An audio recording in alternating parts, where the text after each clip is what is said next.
getting over at 10 a.m. If there's anybody here that wanted to sign for public comment, has not, you still have an opportunity. Let's start. I'm going to ask Christine Anderson to give us the U.S. pledge. The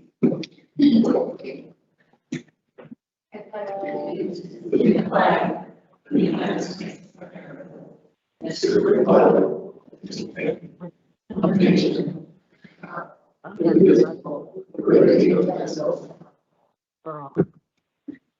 And we'll do the Texas pledge.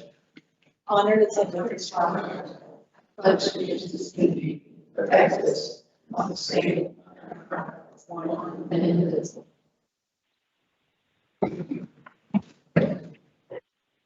If you're wondering how you get your name chosen to do the pledge, just be the first two staff members that come in here in the morning and you're volunteering. So thank you.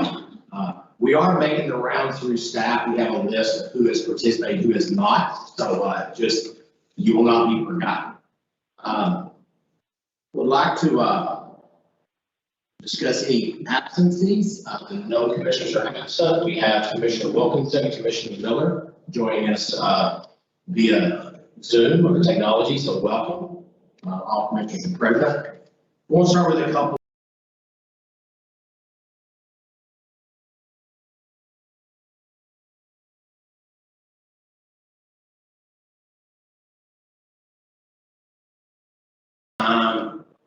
To still serve this industry and this agency. If there's anything we can do, please reach out to us, because we certainly appreciate all you do, and we're certainly thinking about you every night in our prayers. So condolences. We're still dealing with COVID. You know, it seems by the time it's kind of like that little game you play, Peter Piper. You hit one down, it pops back up. But I think everybody in our industry is doing a really good job. I think staff are doing an incredible job maintaining the agency's good numbers, whether it be call, email volumes, meetings, whatever. So we're still dealing it, and we're doing what we need to do. A lot of legislative changes are coming into effect.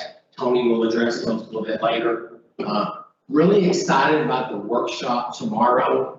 We have a workshop after nearly every commissioner meeting, and we talk about whether it's budget, enforcement, education, whatever. And tomorrow we're going to talk about initiatives for outreach. You know, how can we reach out to not only our licensees, but the public? And I'm challenging the commissioners, bring your passion, to this workshop. My wife always says, you need to pray about what keeps you up at night and praise what makes you get up in the morning. I know all of us have those certain things that we worry about our industry, and we can use that in the workshop tomorrow. Some of it might be, social media metrics, how our social media is working and what message do we want to send, whether it's broker portability, license portability, expired listings, wholesaling, whatever it is, what do we need to reach out to the consumers and our licensees with? I'm really extremely happy with the way all the commissioners are engaged. The new commissioners are engaged. They're attending committee meetings. They're sending emails. They're really having their voice heard. And I think in order for us to move forward as a commission, everybody has to be engaged. Really excited about that. Really excited about the number of applicants we have. We put out, we'll talk about broker lawyer here in a little bit, had over 50 applicants, some really qualified applicants. I think that shows tremendous, tremendous people wanting to be engaged and be involved. And I think our online comment tool is something that's really helping us do that. That's kind of opening remarks from myself. We will go to agenda item number 4, and that is appointment for the Texas Real Estate Broker Lawyer Committee. I said earlier we had over 50 applicants. Commissioner Hargraves, Commissioner Wilkinson, and myself looked at the applicants and narrowed the 50 down to a handful, and then did interviews with those. And the committee, selection committee, are bringing the following people forward. And I would like a motion to ratify this. Bring forward Mary Minor, Danny McCoy, who happens to be with us today, in the audience, and Charles Porter as an alternate. And if I could have a motion to ratify these, I would certainly entertain it. So. Moved by Commissioner Russell. Second from Commissioner Hargraves. All those in favor? All opposed? Any abstaining? Commissioner Woodruff abstaining. Okay. Motion carries. Welcome. We look forward to y'all serving. I mentioned Charles Porter as an alternate. What we've done in the past is we've selected who we need selected, and then if something happens and somebody has to drop out, we have to bring the selection committee back. So we've been picking an alternate to fill in case there's an absence. That is something we'll talk about on the executive committee update. You know, what the role of that alternate is and how we pick it and stuff like that. So that's why you will have an alternate announced at each session. Okay. Moving right along, agenda item number 5. We're going to have a review applicants for the Education Standards Committee. We need to appoint a selection committee for ESAC. And I know Commissioner Wilkinson and Commissioner Miller, they sit on the ESAC. They actually sit on the committee. So would like possibly one of them or both of them to be involved in the selection committee. Commissioners have any other input? We do want one more commissioner, preferably a public member, since we have two commissioners. Commissioner Williams. So y'all, I guess I should ask Commissioner Miller and Commissioner Wilkinson if they're willing to serve on that.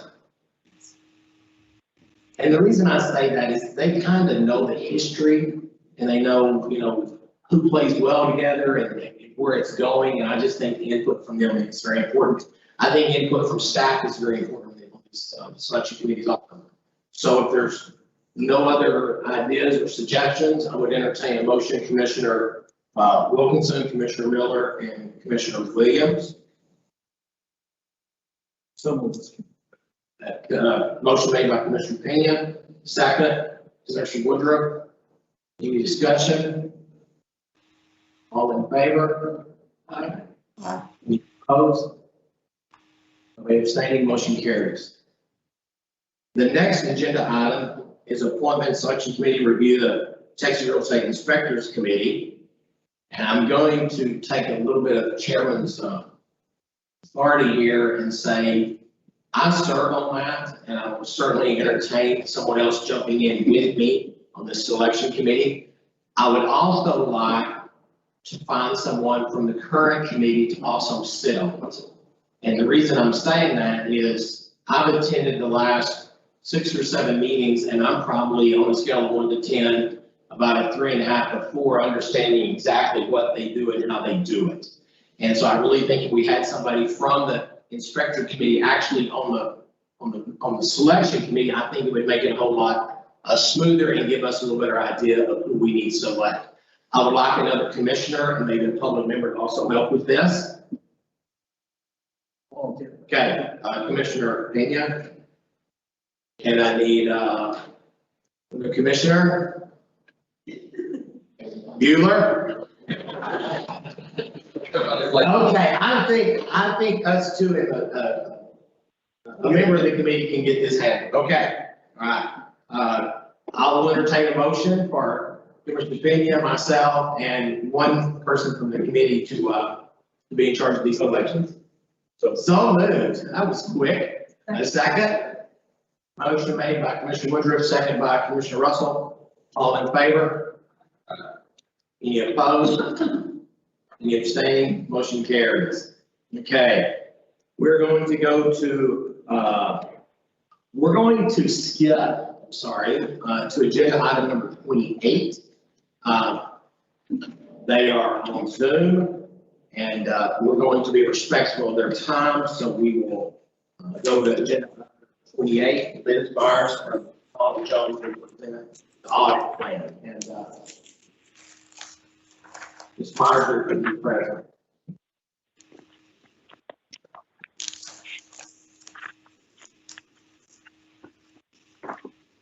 Good morning. Good morning. For the record, my name is Liz Myers, and we serve as your internal auditors. In your materials is the proposed FY 2022 internal audit plan.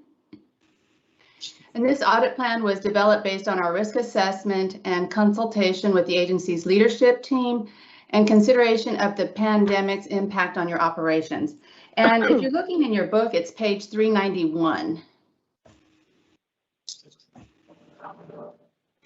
Okay. In the audit plan, we propose to complete one audit and one consulting activity, as well as one follow-up on prior audit findings. The first audit activity is where we'll continue the consulting engagement of your fixed assets management area.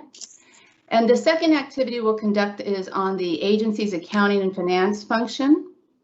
For this, we're going to focus on the account reconciliation and cash forecasting processes. Today, I'm seeking approval on the proposed FY 2022 audit and annual internal audit plan. And if you have any questions, I'd be very happy to answer them. Any questions? Mr. Chairman, Yeah. in respect to the risk assessment and the process of, what is the involvement of the commission in determining the areas of focus and I guess the historical, what has been looked at in the past with respect to internal audit areas in developing this plan? I'm kind of curious what the commission's role is in determining those areas. And I will probably defer to Executive Director Buckle. Sure. I can speak to this some, and then I'll let our auditor speak to this as well. But our CFO, Renata Williams, seeks input from staff. And then the result of a survey that was sent around to receive input on our record, it was not, we did not have very many responses to it. And so we are in the process of really brainstorming how better to do that for next year to just receive meaningful information. But historically, we primarily receive input from staff. I think we welcome and crave input from the commissioners on what they see as the risk, what you see as the risks, so that we can address it in the audit. I think it's important to, when you look at the Texas Government Code, it does talk about how the internal auditor reports to the commission. And with respect to the risk assessment, I think it's important that the commission has an active role in determining what those risk assessment points are, what has been looked at in the past, and what are the risk areas that need to be looked at. And so, my recommendation, Mr. Chairman, is to at least have an internal audit committee made up of the commission members. In some instances, the executive committee serves that function. But at this point, I think that the commission will be better served if they have an active role in determining that process. Somebody on the commission that is very well versed in the others as well. Okay. Do you think that needs to be separate from the budget committee? Could the budget committee take that task on? As long as we charge them with that specific duty to look at, right? So at this point, we only have the internal auditor doing the risk assessment based on that, because they're the ones that are getting audited. So you kind of have the people that are being audited directed what that audit process is going to be. And so absent the actual commission having an active role in that, there is some risk with that. And so my recommendation is to have at least somebody from the commission actively looking at that as well. Well noted. Thank you. Ms. Wheeler, anything you'd like to add? I'm sorry, Ms. Myers. Sorry. Oh, thank you. No, we would welcome the opportunity to work with an audit committee or the budget committee. That's not a problem. Just let us know. But I concur with what Executive Director Balcom said is, yes, we do send out this assessment and we didn't get much feedback. So we did do interviews and discussions to come down to what we would actually be looking at this year. All right. I think you bring up a great idea on the audit committee, and I think that's something that we move forward. Again, just another thing that I think we need to be engaged in. Yeah, and I'll be happy to go through with that as well. Okay. All right. I would still entertain a motion to approve the audit process with a note to get this audit committee, selection committee put together. So moved. I've had a motion by Commissioner Wilkinson. I need a second. Second by Commissioner Woodruff. Sure.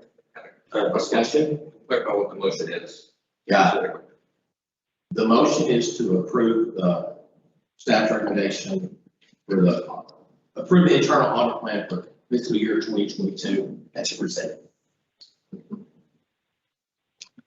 Thank you.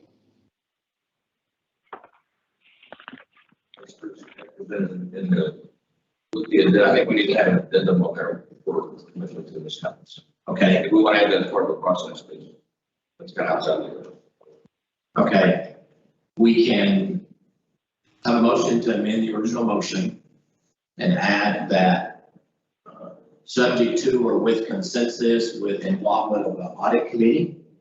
Is that somebody want to work on that wording a little bit? You want that within the budget? Or do you want? I think maybe, not necessarily within the budget committee. Maybe, it might end up being within the budget committee, but I think we don't narrow the path at this point. We can amend it to approve it with direction input from an audit committee. Well, I think you're on the right path. At maybe the executive committee level, you could, at your next meeting, create like a designation for a committee to have the audit committee function included within it, the budget committee, the executive committee. So I think that would just take, we probably want to make that solid decision on how we want that function handled, and then make that recommendation to the full commission. Does that seem agreeable? But it seems like in this discussion, there's direction to designate that function in a committee. And once that audit committee is established, the results of whatever the findings would actually be working with that audit committee as well. So from here on out, any findings or any questions, or it's really a direct oversight from the audit committee. Yeah, Instead of, so all audits would go through that committee. and even the results of whatever they look at. And so going forward, we're taking that responsibility from staff and putting it on the audit committee so that they can supervise the engagements going forward. Okay, we have a motion. Do the commissioners feel the need to amend the motion to include the audit committee coming from the executive or whatever before we move forward with this motion? So you could delegate to the executive committee the creation of an audit committee that you'll bring forward at the next meeting. So the motion should probably go like this. The motion is to approve the audit plan, subject to the establishment of an audit committee at the next executive meeting. And remove that oversight from management to the audit committee. Okay, we'll have that as an amended motion. Can I have a second for that amended motion? You made the amended motion. I make the motion. Right, we have a second by Commissioner Hargrave. We need to vote on the amended motion first, correct? So all those in favor of the amended motion?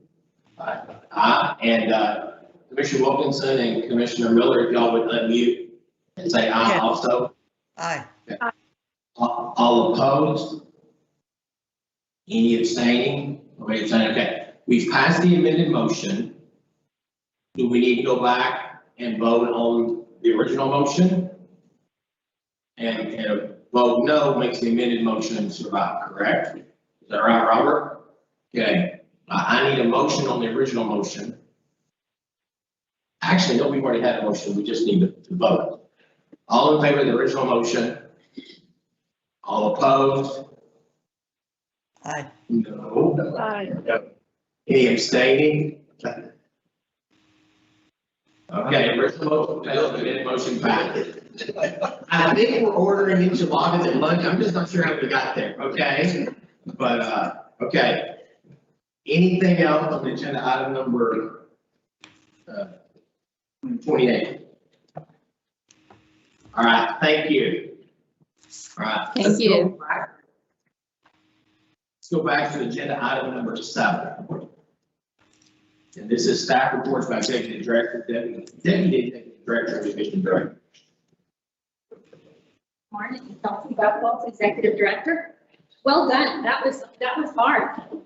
It's early, still early in the meeting.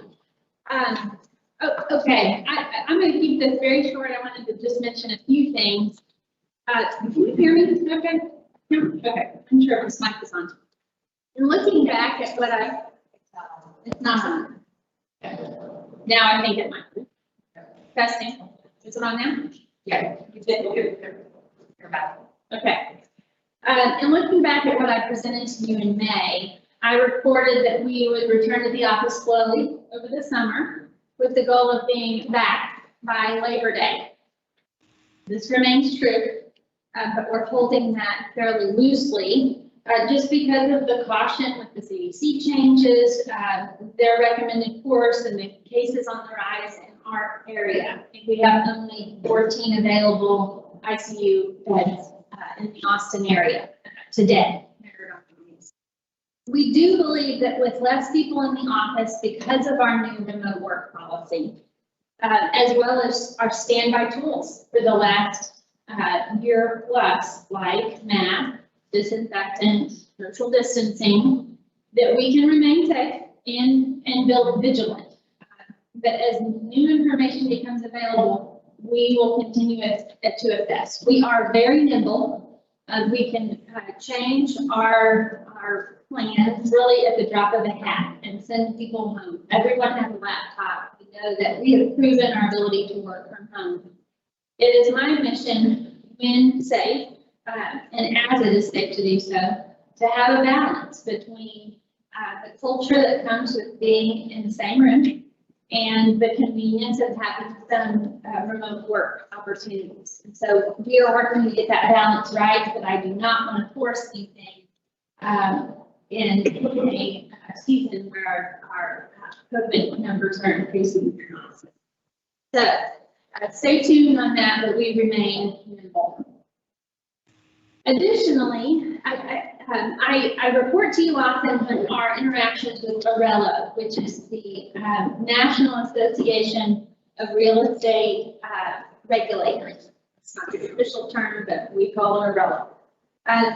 Their annual meeting is next month, which is soon after their mid-year meeting, which was last month, which was delayed because of COVID. So we have a short turnaround on this. But when I became executive director, I pulled back some on our involvement in ARELO simply to just wrap my arms around our internal operations first.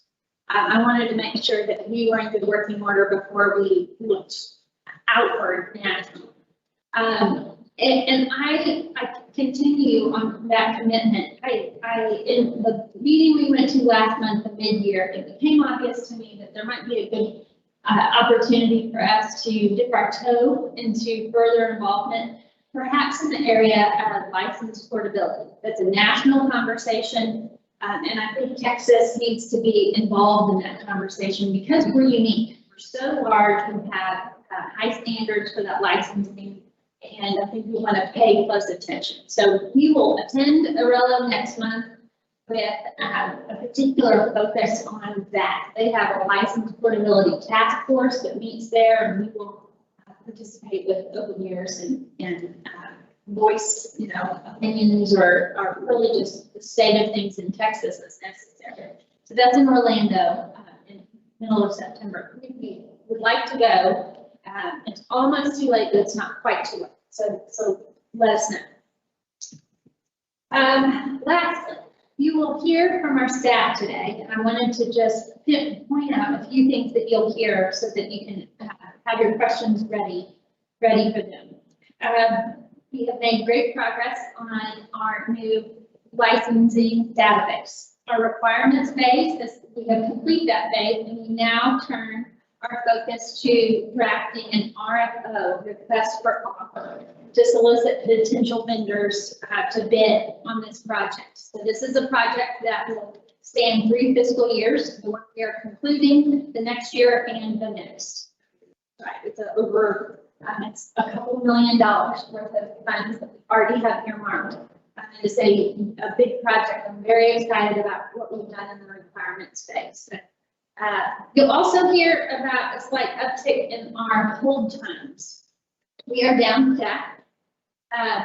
Robert is in the process of hiring a whole new class of customer service representatives. We have had significant turnover in recent months. There doesn't seem to be one pinpointed reason for that. There's several unique cases. I'm very proud of what Robert's been able to accomplish, even down staff. He has been able to respond very quickly. We maintain a high quality customer service, even down at staff. So he's handled that with great grace, and he's a strong leader for that department. Even down staff, we have maintained a full-time average for the month of about 2 minutes, give or take. So it's very different than where we were a couple of years ago. You'll also hear about our uptick in our enforcement cases, our case openings to be exact. They're at record highs. I've mentioned this to you before, but we have complaint-based cases. Those have remained fairly static. But the increase is in our fitness determinations, which is done before an applicant files an application. It's basically the process to say, if I were to file an application, given my history, what are my chances that I could get a license? And then the background history analysis of current applicants. That's where we've seen the uptick in those 2 months. We open a case for all applicants who ask for a fitness determination or who check yes on their criminal history question in the application, and all those whose fingerprints alert us to criminal history. So the increase is really a product of our increase in applications and in our licenses. So I invite everybody to answer questions you have on that. And then related to that, our revenue is up significantly. That's a sign of our increased number of license holders. Renato will be ready to answer your questions on that, and I know Denise will walk you through our increased license count. With that, I'm happy to answer any questions you might have. Any questions? Fantastic.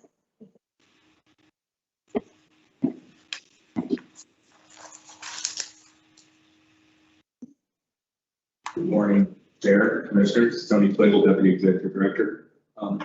Normally, I would be providing you with the customer service update, but as the Executive Director Telfel just mentioned, that we have staff coming up to do that. I did send out a report on Friday that provided some updated numbers for July, and I'm happy to answer any questions on that, but you might want to wait for Robert because he could probably get into the details on that.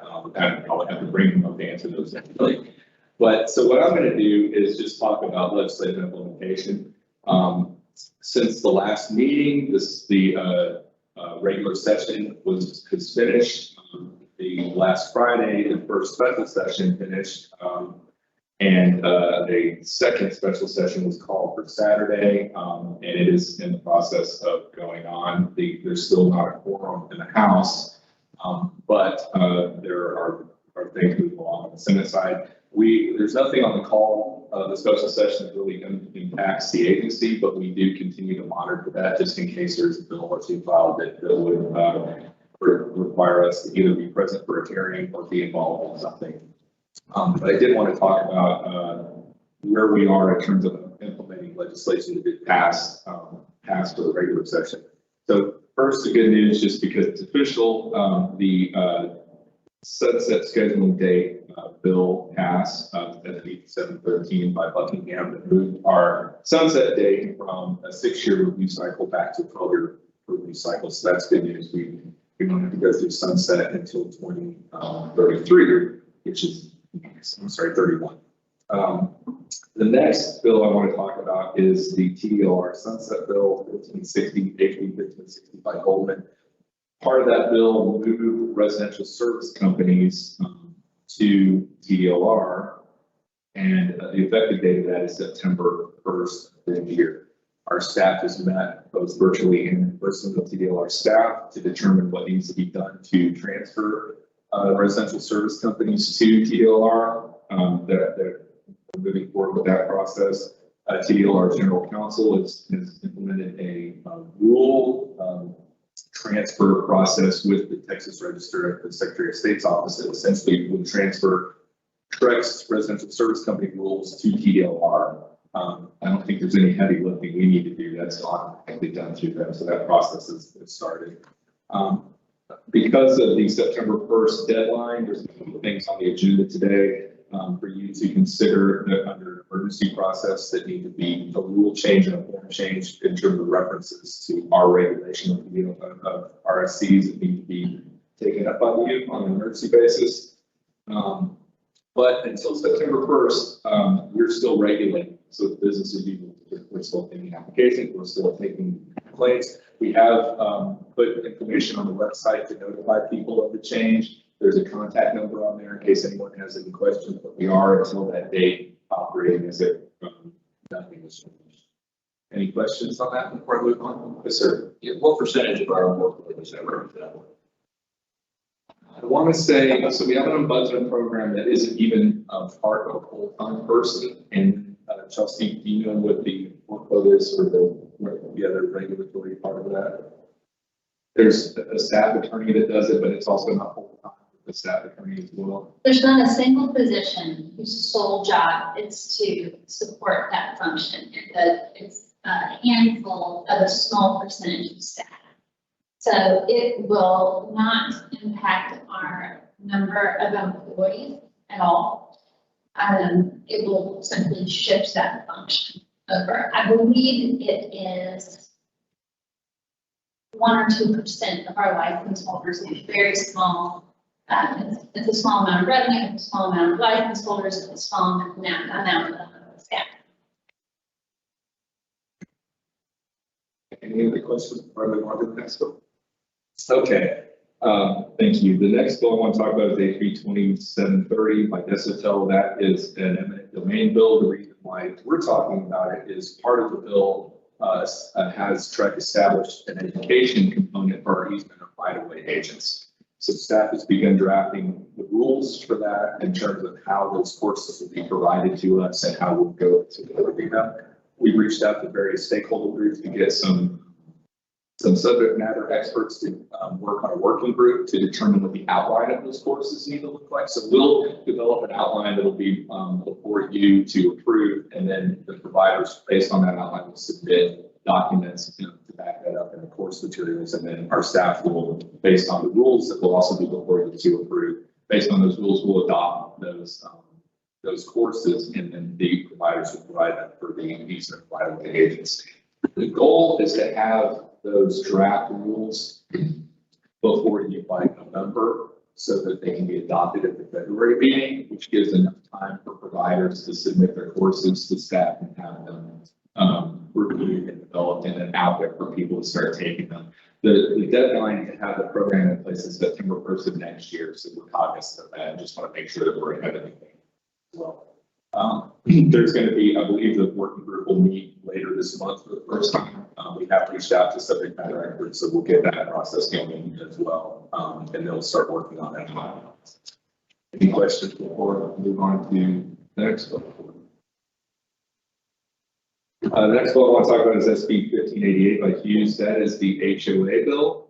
That bill requires TREC to develop a database by which we would receive management certificates from HOAs in the state of Texas, and then we are required to provide the ability for that information to be available via an internet website. We are in the process of, our IT staff's in the process of working on what that database would look like. There will be a variety of searchable terms for the public and whoever else needs to come forward to look at all those management certificates up, name, city, county, zip codes, and different things. We don't have regulatory jurisdiction over HOAs. This bill amended the property code, not our code. So to limit the confusion on that, so there's not any, like I said, confusion about whether or not we're regulating them, this is going to be it's designed to be a separate website that will be administratively attached to the TREC website, that will be a separate website for people to go to pull that information up, so there's not any confusion about it. But what if I have a complaint? Well, we don't have jurisdiction, we can't do anything about that. The implementation date for that is December 1st, and IT is working, as I said, on having something in place so staff can start testing and have that up and running by that December 1st. Questions on that? Yes, Bill. What kind of numbers are we looking at for the rollout December 1st? These are existing homeowners, correct? Yeah, the requirement is that there's a statutory deadline for existing HOAs to submit management certificates for us. But as of the December 1st deadline, any new HOAs from amended management certificates, they have 10 days to file it with us after they file it with the county record. So there's one of the reasons this is in place is nobody knows how many HOAs are in Texas. When the session was going on, I heard 25,000 is one of the numbers. So I have no idea, but that's one of the numbers that we're banking about 25,000 HOAs. So we're looking at a lot of EDFs being electronic. The deadline for existing homeowners association is well past December 1st. I believe it's June. It's June of 2022. So we're not going to have people trying to file. No. And the statutory requirement is that they do it electronically, so they can't, the only way they can do it is to upload it to an online database for available. So this database is just holding all the information for all the HOAs? Yes, sir. It'll be holding the actual management certificates. We are trying, again, to make it at least friendly for the public to pull those up. We're going to try to have the ability for HOAs to input some data that is searchable in the city, so that it makes it's usable to some people. But essentially, what the statute requires is that we have that HOAs file that with us electronically, and we have the ability for some to pull that electronically. That's going to be difficult considering that a lot of HOAs are not as active as others, and you've got, potentially an HOA that hasn't had any activity. Yes, sir. And we don't have a hammer. There's no regulatory authority. So the only way we would know is if someone tried to search an HOA and they weren't in the database. We were talking about what we would do in that scenario, maybe send a letter saying this is the requirement, but we don't have any way to, enforce them not to stay.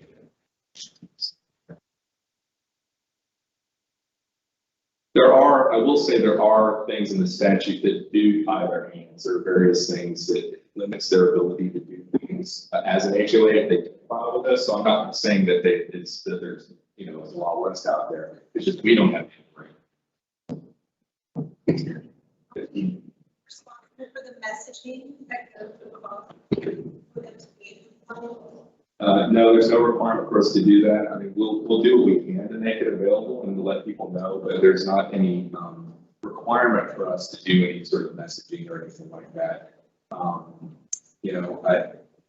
don't know how that world get out outside of possibly the counties reporting as well, because the requirement is once you file with the county, you have 10 days to follow with us.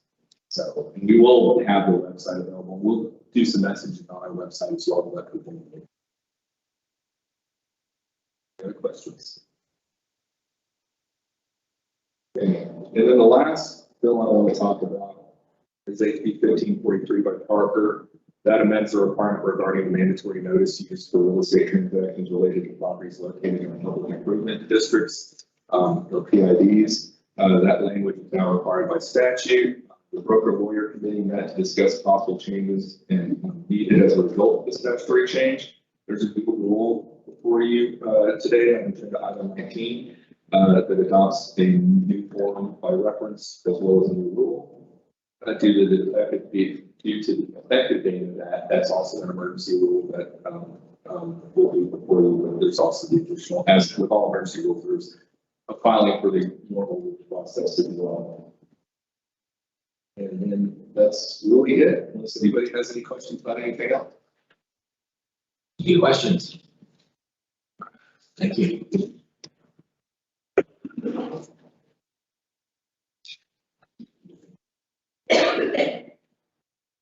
Morning. Morning, Chair Customer and Commissioners. Robert Hood, Director of Customer Relations Division. I will be reporting on the status of our division. I'm happy to answer any questions you may have. In your materials on page 13, you will find the Customer Relations Division stats through June of 2021. I will hit some of the highlights from this report. Our hold time for the month of June was 3 minutes and 19 seconds, with over 21,000 calls presented to the contact center. This was about 3,000 more calls than our previous month. Our overall hold time for the past 12 months is 1 minute and 45 seconds. Since June, our July hold time was right at 2 minutes. And then so far for the month of August, we're about a little bit less than 3 minutes. But generally the first couple of days of the month is our busiest time of the month. And we'll hopefully go down throughout the rest of the month.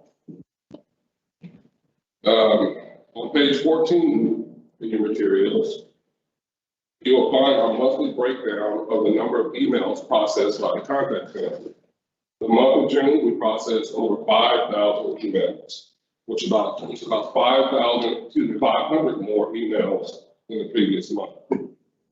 100% of our emails were handled within 2 business days, and about 85% of our emails were handled within 1 business day. For the past 12 months, 94.5% of our emails have been handled within the first business day.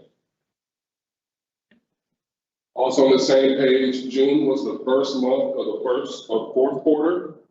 And then this is our comparison of our workload from TREC and TLCB. This workload remains pretty consistent with about 7% of our workload, 7% of our calls being related to TLCB information and about 93% for TREC. Lastly, on page 15 of your materials, this shows the results of our customer satisfaction surveys. Just over 100 customers answered some portion of our survey questions. About 95% of our customers rated their experience with our representatives as above average or better. I'm happy to answer any questions you may have in regards to the status of Customer Relations Division. Yes, I have one. Would you consider the influx of housing market room? Did you receive more phone calls or just standard of just market? I think the increase will be probably due to the number of initial applications and renewals and received. I think our licensing director will be able to touch base on that. But the increase in number of applications received is a direct correlation to the number of calls we received. Would you feel those calls increase now or just going to stay like? Probably increase. I don't like an increase. Need more staff then?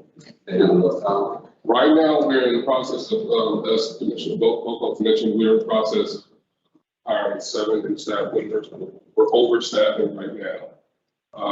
22 people on the phone is kind of our sweet spot to be able to handle our calls and still have an adequate hold time.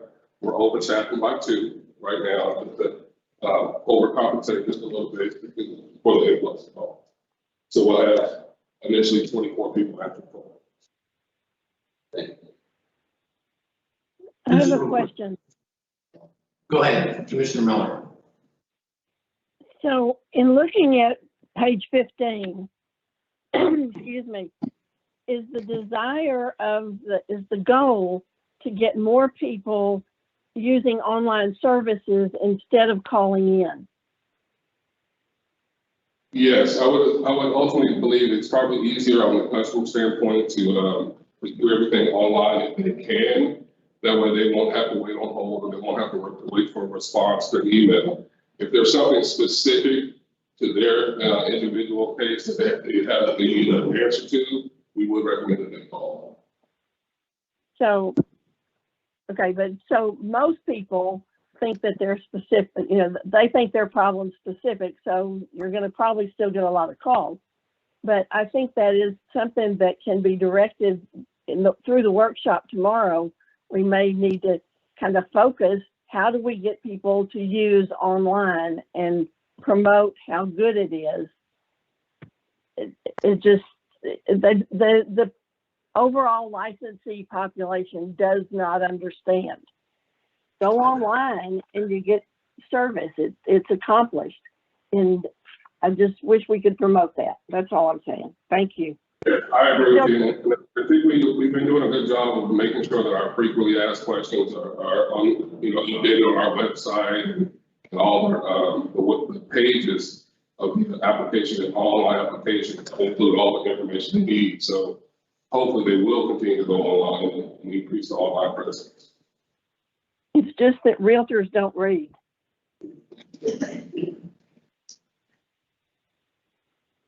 Sure. Yeah, on the vacancy that we have in that area, are they, were those previously unfilled, or were they people that actually left and you mean why they didn't? It was for a different, people actually left our contact center. It was for a variety of different reasons, personal reasons and some professional reasons why some people left. Just looking at the history of the calls, in March, you got an over 20% increase, and in June, you had almost a 20% increase. And we can always find, a reason for that, but you're still maintaining relatively short home time and email return time. And I think you need to be committed on that. And I just want you to, I like the way you look forward and not back, because those 2 months went from 16,000 to over 23,000. And you still maintain. So I appreciate you looking ahead, trying to figure out to keep that from happening, but your history has been very well, and we appreciate your efforts on this. Thank you, and I'm very fortunate to have some staff that really care about customer service, and they're all about, making sure that our whole times are real well. So fortunate to have them. Other questions? Thank you.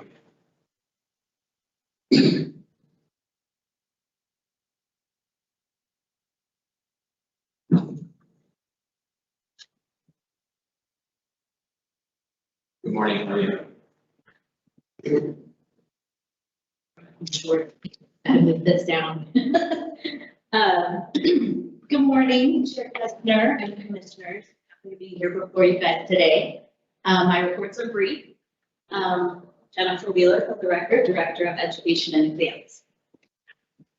The first report I have before you reflects the fiscal year to date, reflects qualifying education provider and course applications received and approved fiscal year 2021 through June of 2020. And the second report is the same fiscal year information year to date for continuing education providers and continuing education that have been received and approved to date. Are there any questions? Any questions? Pretty simple. All right, thank you. Thank you.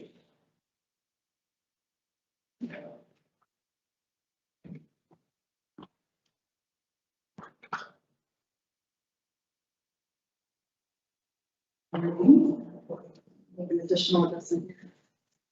Chair Kessler, Commissioners, my name is Denise Sample, Director of Licensing. Can everyone hear me? Great. So the first report is on page 18 of your materials. This is applications received and renewal activity through June 30th. You'll see the number of real estate broker and sales agent applications continuing increasing. we're kind of holding steady this whole fiscal year, about 50% increase. The data I'd like to point out is, specifically is the inspector application activity. We did get an influx of initial inspector applications due to the requirements changing. We did a little bit differently and allowed applicants to come in under previous requirements through June 30th. So what we've seen is that a lot of inspector applicants took their time, started courses maybe a year or two ago, and then due to that deadline, got all their applications in right at that cutoff. We were still processing applications received through June into mid-July. So we'll see more numbers reflected in later reports. It will also likely impact our processing time and shift processing around to handle that influx. So if you see there, we got 135,000 more, or 135% more, sorry about that, professional inspector applications compared to this time last year. But what's interesting, what we're also going to continue to monitor is the apprentice inspector applications have also increased, and those requirements did not change. So we'll keep monitoring that to see if it's strictly related to the requirements changing, or is it just a general trend. So the next page is the L2 report. This is license holder and registrant count. It's a 13-month comparison. A big sea of numbers, but you can see that the number of license holders in general across all the license types is increasing. Down at the very bottom corner, 216,203 license holders for TREC. The next page is the graphical presentation of this information. A little easier on the eye. So you can see the trends there. The only one that is trending downward, it is at the bottom of that graph page, are the easement and right-of-way registrants. That's kind of been steady through the last 13-month period. We're not entirely sure why, and we'll keep monitoring it to see what the education requirements that went through this last legislative session, how that might impact. The last report is average number of calendar days to process an application. And so you'll see this is also rolling for 2-month comparison down towards the right-hand side. Our average days to process has ticked up slightly. We did have to shift things around to accommodate the inspector application influx that we've gotten. So we'll have better data at the next meeting. We'll show this year. I'm happy to answer any questions. Any questions? Mr. Chairman, just a placeholder note that when we get to the budget committee report, that these are some of the things that we looked at with respect to the determination of revenues in the future. We continue to see, and as I mentioned, we continue to see a trend that's kind of going up. And so from a budgeting standpoint, this is are aware in determining those budgets. Thank you. All right, any other questions? All right, thank you.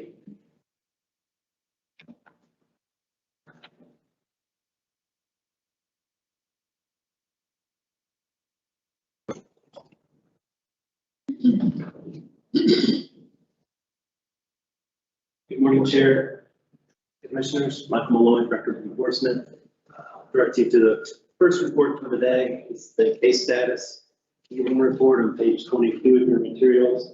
The report reflects an ongoing trend of increased numbers in open investigations, application investigations, and fitness inquiries.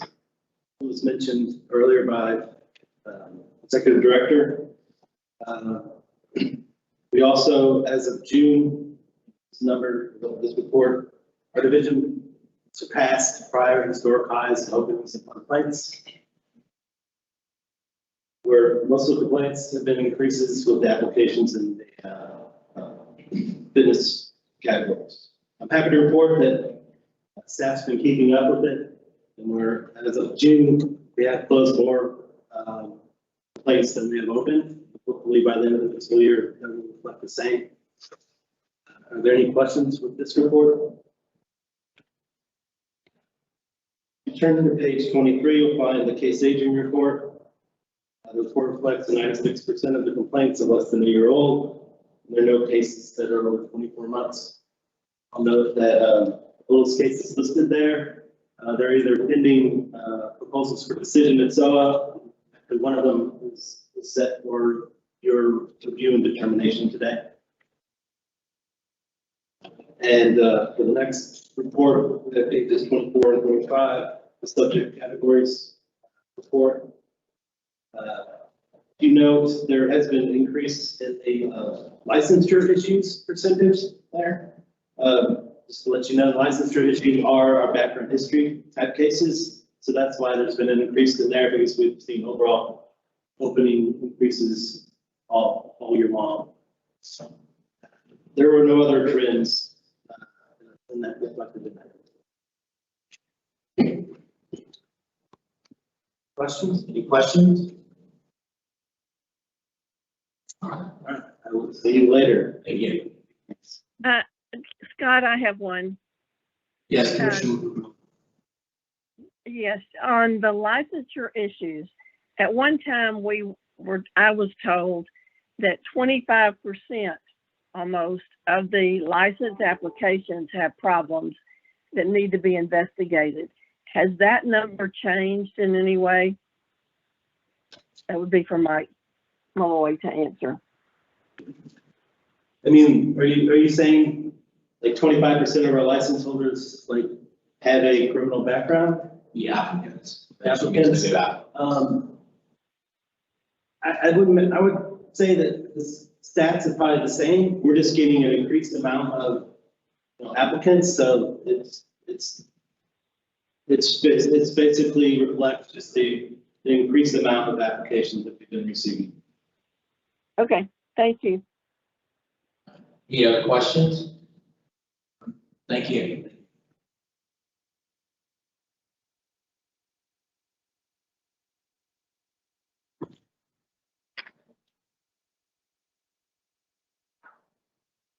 Good morning, Mr. Chair, Commissioners. Happy to be standing before you this morning. Steve Rapp, Director of Information Technology. As you recall, the IT report presented today shows web utilization and the percentage of our applications, renewals, and transactions that occur online. And this will be for the month of June. This includes a comparison to the prior fiscal year as well. As you can see, web traffic continues to outpace last year by almost 20%.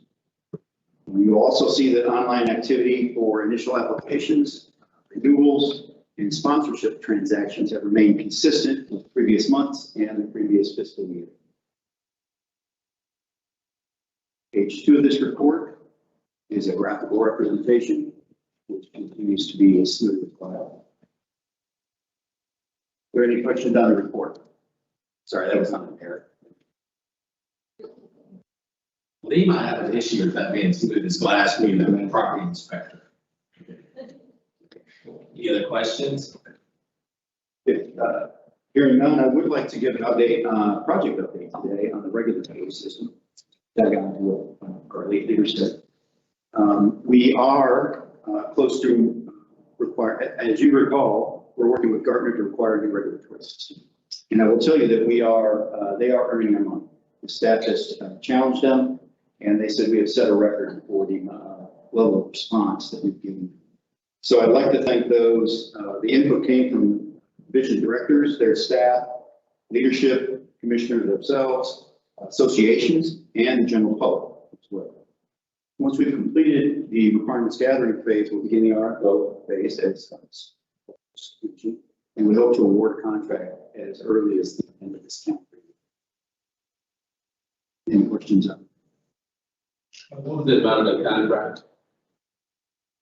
For Gartner or for the new system? We're spending, I think we're paying about $235,000 for Gartner assistance throughout this process. We expect the new regulatory system to cost, Gartner's estimate is about $3.5 million. We have to carry a cost forward on a yearly basis. There'll be an ongoing maintenance cost for that. Hopefully less. To tag on to that, in your budget materials in page 4 of the budget, there is an item, the Versa replacement for 3 years. It explains how much we budgeted for each year. It's about a $4 million project. Yeah, that was one of the, something that we discussed when, I said both of them, because that was something that we were looking at to go forward. They should capture those costs, but at some point, that spending, you know, we have to take a look at when it's gonna stop. Absolutely. So with regard to an RFO versus an RFP, what the difference between a request for offer versus a request for proposal? I would direct you to our procurement folks. We just do what we're told there on that side. What I can tell you is we did do an RFI with the procurement folks this year, which was a fantastic plan on their part. I spoke with Mr. Chair earlier today with our expected costing under 5 million. That puts us in a category where it actually we can really go off the DIR contracted list of vendors. Had it been over 5 million, we could go beyond. So we put out an RFI on Ms. Williams' team's direction to see who would be interested, because we believe that number to be limited, and we want as broad a response to this as possible. And the response was limited. So we've submitted our exception to the Department of Information Resources exception request so that we can push this out to a broader range of vendors. There isn't really a regulatory category on the DIR contract list, right? And at this point, how many participants do you anticipate having? My guess is 10. 10. Yeah, the range, the number of vendors that are out there to do this, as opposed to a decade ago, is much more. So I would be surprised if we don't have a response. And the implementation will take how long? Currently, we expect to go live in January. So we have the vendor contracted by the end of this year. That'll give us 13 months to get in the system. And so you looked at the budget, do you feel that we get the responses you gave to maintain that budget? Yeah, based on what, so it's interesting, based on kind of an informal survey, in conversation with other agencies within Texas that have similar systems, that's how we came up with our original number. And it was good to see Gartner come in and basically confirm that they have experience nationwide, of course, with implementation of the system. So Let me rephrase my comment earlier. It won't stop in the decrease. that is the ultimate goal. Any other question? All right, thank you. Thank you.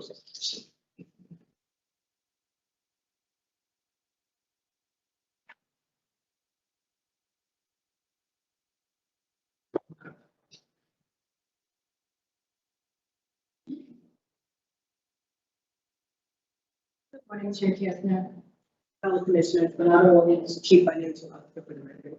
I'd like to take the opportunity to briefly take you on the Financial Services Division staff reports, which are found in your materials beginning on page 28. The first report is the TREC budget tax report as of June 30th. This report is a snapshot for expenditures and revenue collections through June 30th. Total expenditures for 10 months into the fiscal year were $10,635,317, which equates to 67.2% budget execution rate. Our expenditures are trending less than projected, as we should be closing to 83.3% execution rate. And there are a number of factors that contribute to this, such as there are several IT projects that have been moved to FY22. We've had a decrease of demand for consumable supplies due to staff remaining primarily remote. Agency travel did not commence until May of 2021. And there were quite a few items in the other operating category that we just haven't utilized as much or even at all. For instance, there are several conferences that were free or provided a reduced registration fee because they were held virtually. Training was deferred, and we had virtual commission meetings that didn't use the security guard as much if we would have had in person. The next item still on page 28 is the revenue collection as of June 3rd. It has exceeded our target, which was $11,350,563 by 14.7%. Our actual revenue collection was $13,018,406. And this is in part to the previous methodology used to project the revenue. With the oversight of the budget committee, we changed our methodology as we prepared the FY22 budget so that our revenue projections are based on a 3-year weighted average and not the 5 years of data that is really not indicative of our current financial environment. The next report I'd like to briefly highlight is the investments and holdings report on page 29. For the month of June, we had one treasury note that matured on June 15th. We reinvested the funds in another treasury note that will mature in June of 2022. Our ending balance available for operations, $14,1,847. Next is our real estate recovery trust account on page 30.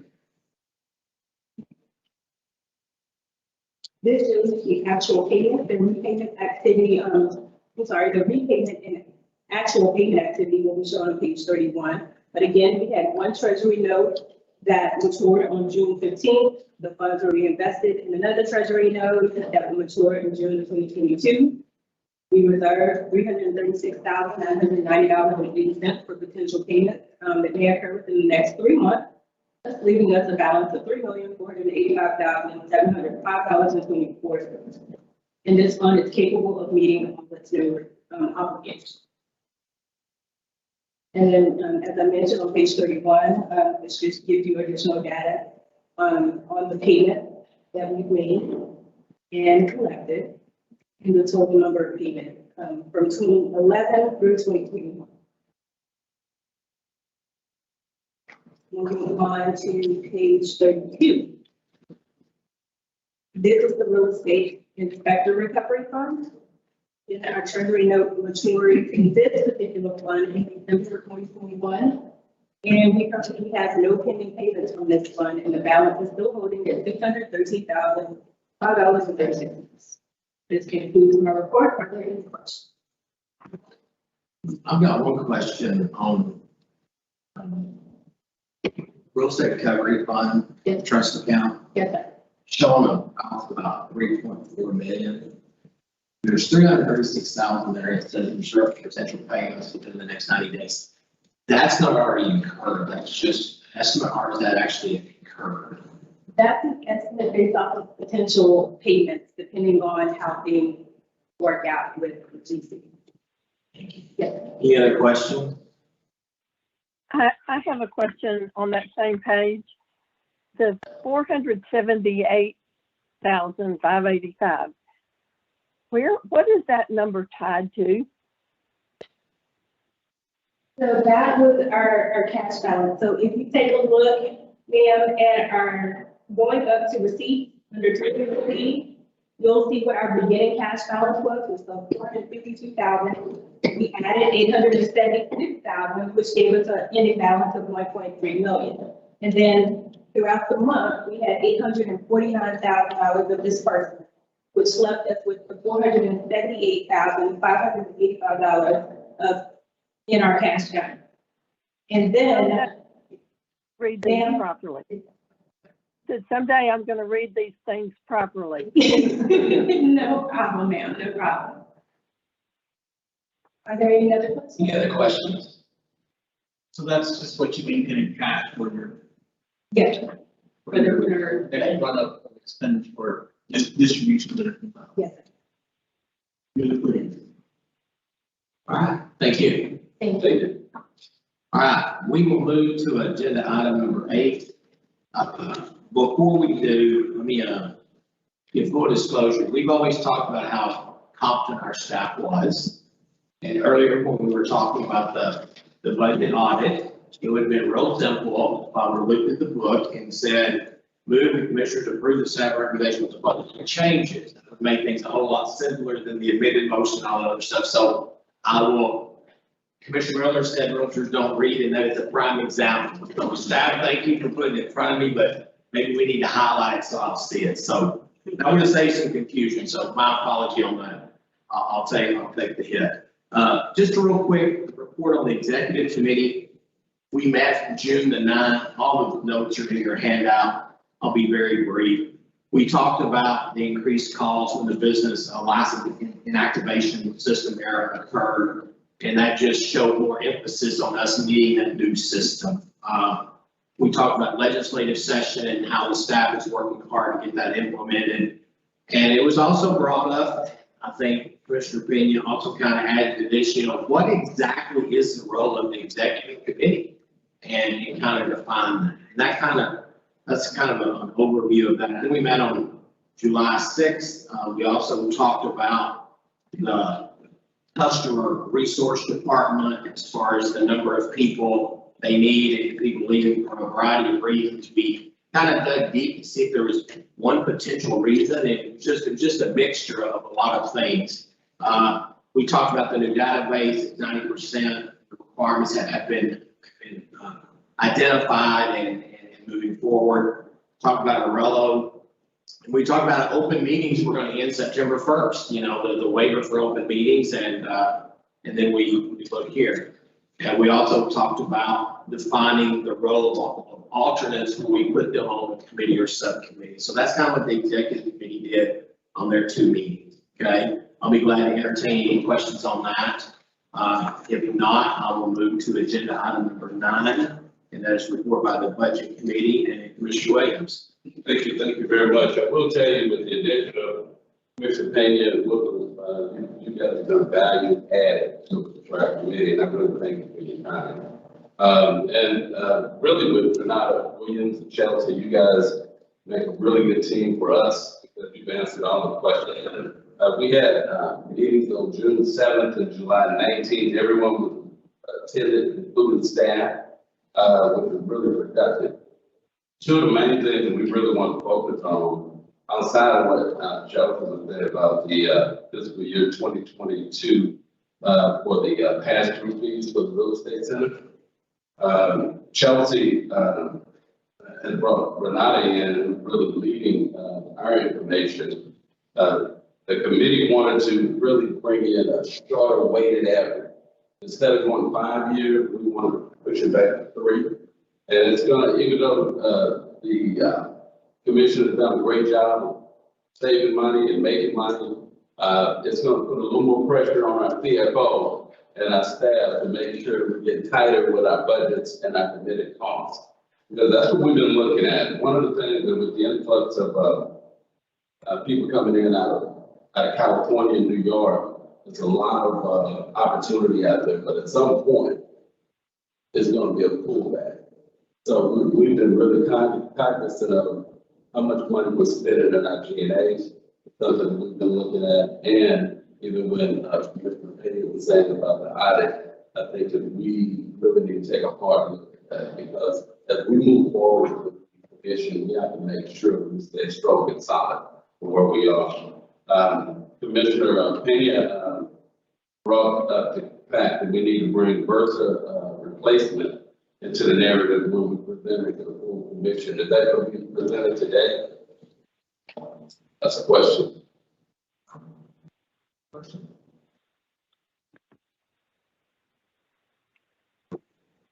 Mr. Question. The Versa replacement to the narrative. Yeah. That is part of the budget you see before you for fiscal year 2022, because it spans several years. What you would be approving today would be just a partial, because you see a couple of years ahead, right? The only year that you approved is 2022. Yes. That you'll see on page 4 of the draft budget, there's highlighted in green, Versa replacement for 3 years, and the budget for fiscal year 2022, that's $2,020,000. So that would be part of it. Did I answer your question? Yes. To that point, we will have Ms. Williams talk about our 22 budget and any questions. Any questions for Commissioner Williams? If not, we'll move to agenda item number 27. And that's a discussion about like regarding the fiscal year 2022 draft budget policy.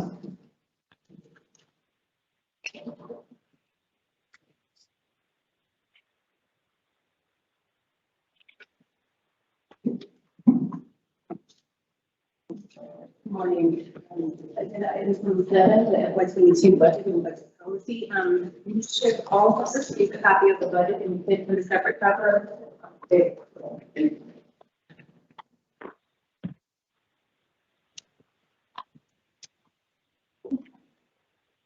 As Commissioner Williams has mentioned, the budget committee met twice since our last full commission meeting. We met in July, and we had great discussion and great guidance and direction from the budget committee. And we prepared a final draft of the FY22 budget. It includes the revised budget, as I kind of mentioned earlier, about the weighted 3-year average for revenue projection instead of using the previous methodology. In doing this, it allows us to have a more realistic approach towards our revenue and allows us to properly align our expenditure with our revenue projection.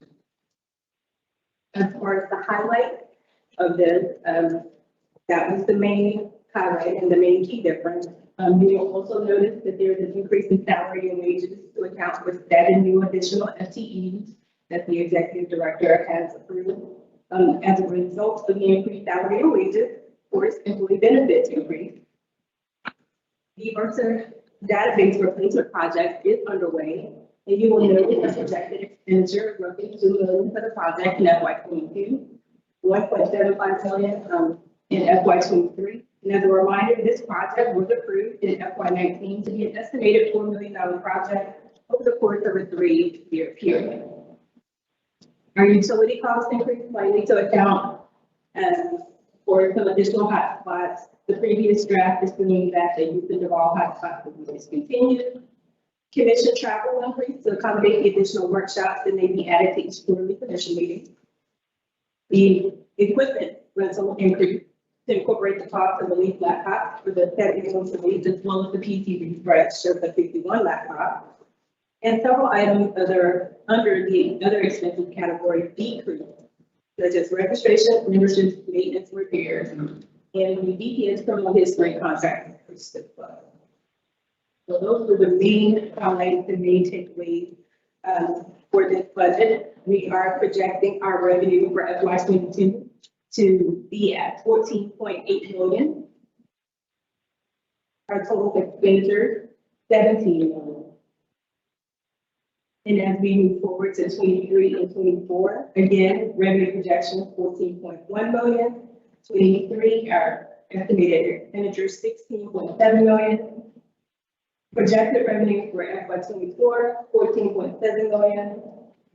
With our baseline expenditures being at $14.5 million, but then once we add in our GR contribution, that puts us right up to 15.3. So as you can see, after we complete the Versa replacement project, that's a huge one-time cost. But then our revenue and our expenditures are getting closer in line to that balanced budget approach. That was my goal when I first came on board. That concludes my presentation of the FY22 budget. Do we have any questions? Questions? Okay. Mr. Chairman, is this the last draft for approval? Or do we have? Actually, this is the Last and final. yes, sir. Good with that. Okay. Recommendation? Approved? So, Chairman, the second. Okay. A motion and a second. I'm just going to add a little bit of discussion. I heard a really good thing about the Budget and Finance Committee as far as looking from 5 years to 3 years and really looking at the way to get this first thing paid for, but yet still get away from too much income versus too much debt. So thank the Budget Committee for doing a lot of work on this. Any other discussion? All in favor? Aye. Any opposed? Carried. No. Stay. Okay, thank y'all.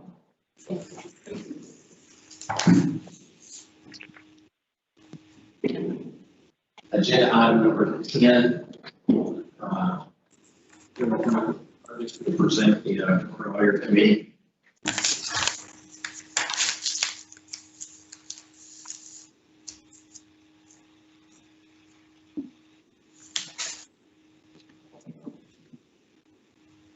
Good morning, Mr. Burton, General Counsel for the record, and I'll be presenting agenda item 10 this morning. The Roper Lawyer Committee met on June 4th, 2021 for a marathon of a meeting per usual. I will make this not a marathon of a presentation. The committee received an update from Deputy Executive Director Tony Slagle regarding the 87th legislative session. Particular note was the passage of HB 1543 related to public improvement district disclosure language. The committee drafted and recommended for adoption a new addendum to comply with the requirements of HB 1543. It's called the addendum containing notice of obligation to pay improvement, district assessment, and corresponding reference language to the appropriate contract forms, including a new box in paragraph 22 of the contract. I'll be discussing those changes in more detail to the emergency rules and regular rules. The committee reviewed and discussed comments received since its last meeting, which were numerous. Ultimately, the committee deferred taking any action regarding the changes to the contract forms that happened earlier this year. They want to see more in terms of implementation. I think right now the thought was you're seeing a lot of implementation issues versus, does this work? Do we need to make significant changes or revisions to the changes that were already made? So they've noted the common features that we're seeing in some of the forms, some of the language, but they're deferring to take any action or open up at this time while we look at the actual implementation. The committee did create a working group to draft possible solutions to one topic that was presented several times in public comments. It's the issue of hard money loans and disclosure issues related to those loans, what constitutes hard money, and what disclosure requirements or options could be possible there. That group met and they will be making some recommendations at the next Roper Lawyer Committee meeting in October. And then finally, I would be remiss if I did not note the departure of one of the committee co-chairs, Charles Kramer. Charles was an incredibly engaged and caring member of the committee. He ran meetings with an efficiency that few could, and I really mean that. And he dedicated years of service to the state, the industry, and the citizens of Texas. His incredible knowledge and, for me, I will say, his delightful sense of humor will certainly be missed. Any questions of Roper Lawyer? And again, welcome. I'm McCoy, the newest member of Roper Lawyer. Thank you. All right. Agenda item number 11, Education Standards Advisory Committee. Chair. Good morning. Good morning. My name is Kalea Youngblood. I serve as your chair for ESAC, and today I'll be giving you a report. The meeting was called to order at 10:02 a.m. The April 5th, 2021 meeting minutes were approved without any amendment. There was one public comment that was received and resolved prior to the meeting. The comment addressed TREC Rule 535.71 relating to requirements for CE providers and the need for a power of attorney and custodian of record for out-of-state providers. And while the issue was resolved through a clarification of the rule, TREC staff will review the rule to determine if any revisions might be helpful. General Counsel provided a summary of the results of the Broker Responsibility Working Group survey shared by Commissioner Lerner with ESAC members after the last meeting. ESAC and BRWG will continue to collaborate on topics such as outreach, competency, and the broker-agent relationship. General Counsel also provided an update on the progress of the legal update text material, indicating that the new materials include important and timely information regarding racism, fair housing, and discrimination. ESAC members discussed feedback provided by the working group assigned to review TREC Rule 535.92F regarding CE credit for professional designations. The working group suggested that maintaining a list of accessible designations in the rule is restricted.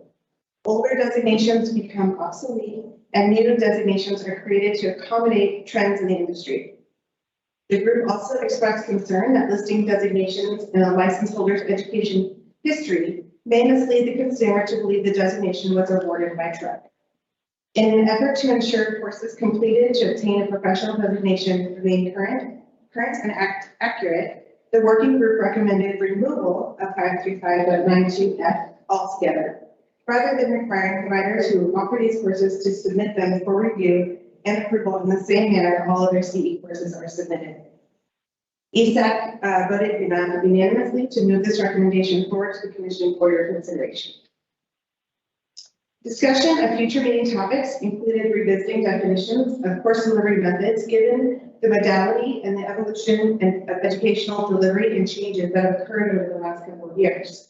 To be clear, the intent has nothing to do with provider business models or changing current delivery methods approved by TREC, but rather to ensure that the rule upholds the highest standards and allows TREC to have the flexibility as delivery methods and techniques develop with the times. If we can broaden the scope to accommodate these advances, we may be able to create opportunities for growth in the industry, which would benefit both education providers and students.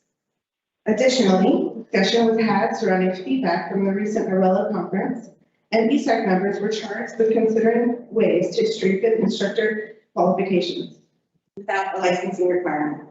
The committee will hear an audit update from the education director related to instructor findings in advertising.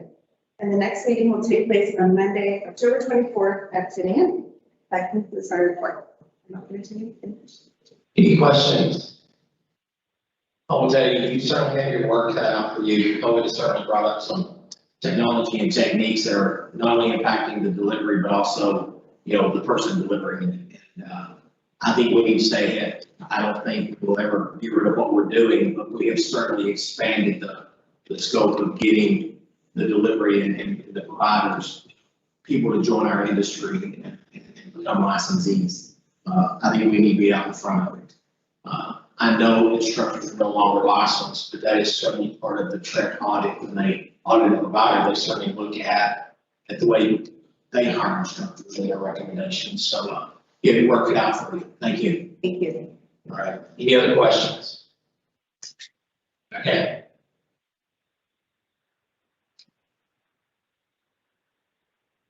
Report about the Worker Responsibility Working Group, General Counsel, Vanessa Burgess. Good morning again, Vanessa Burgess for the record. I'll be presenting agenda item 12, which is the report from the Worker Responsibility Working Group.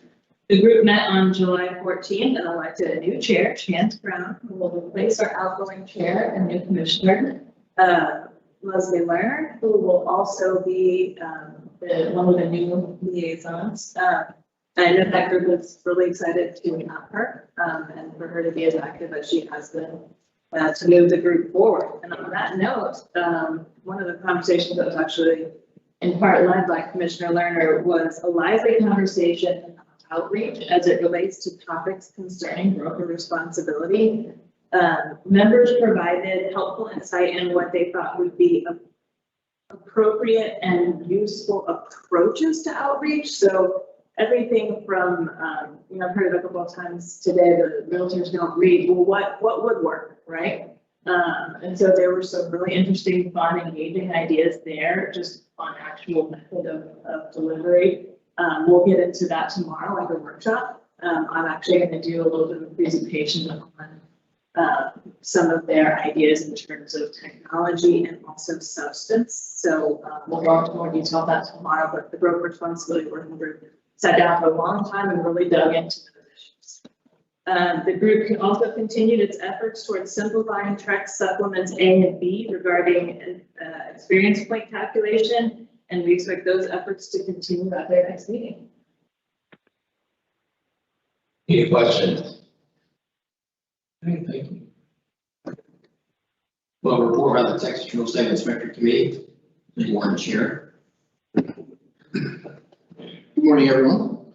The Inspector Advisory Committee met on July 12th. Our first meeting we had in person for some time, so it's really nice to be face to face again. There are 2 items on the agenda this go around that entailed some lengthy discussion. We discussed comments received on the proposed rules to require an inspector to obtain permission in writing from a client prior to obtaining a referral fee or other valuable consideration for referring services that are not settlement services. The client's permission is currently required, and the new proposed rule simply adds that the permission obtained must be provided. It's just simply for clarification purposes.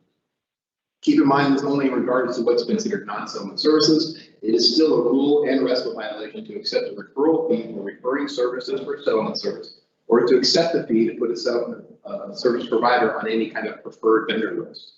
The define the settlement service provider is spelled out in the rule itself.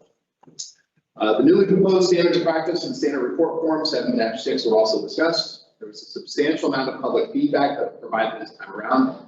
This is likely in large part due to the new online public comment tool on TREC's website. Most of the feedback was insightful and constructive, coming from inspectors and real estate licensees alike. The feedback was discussed, good, the bad, and the ugly.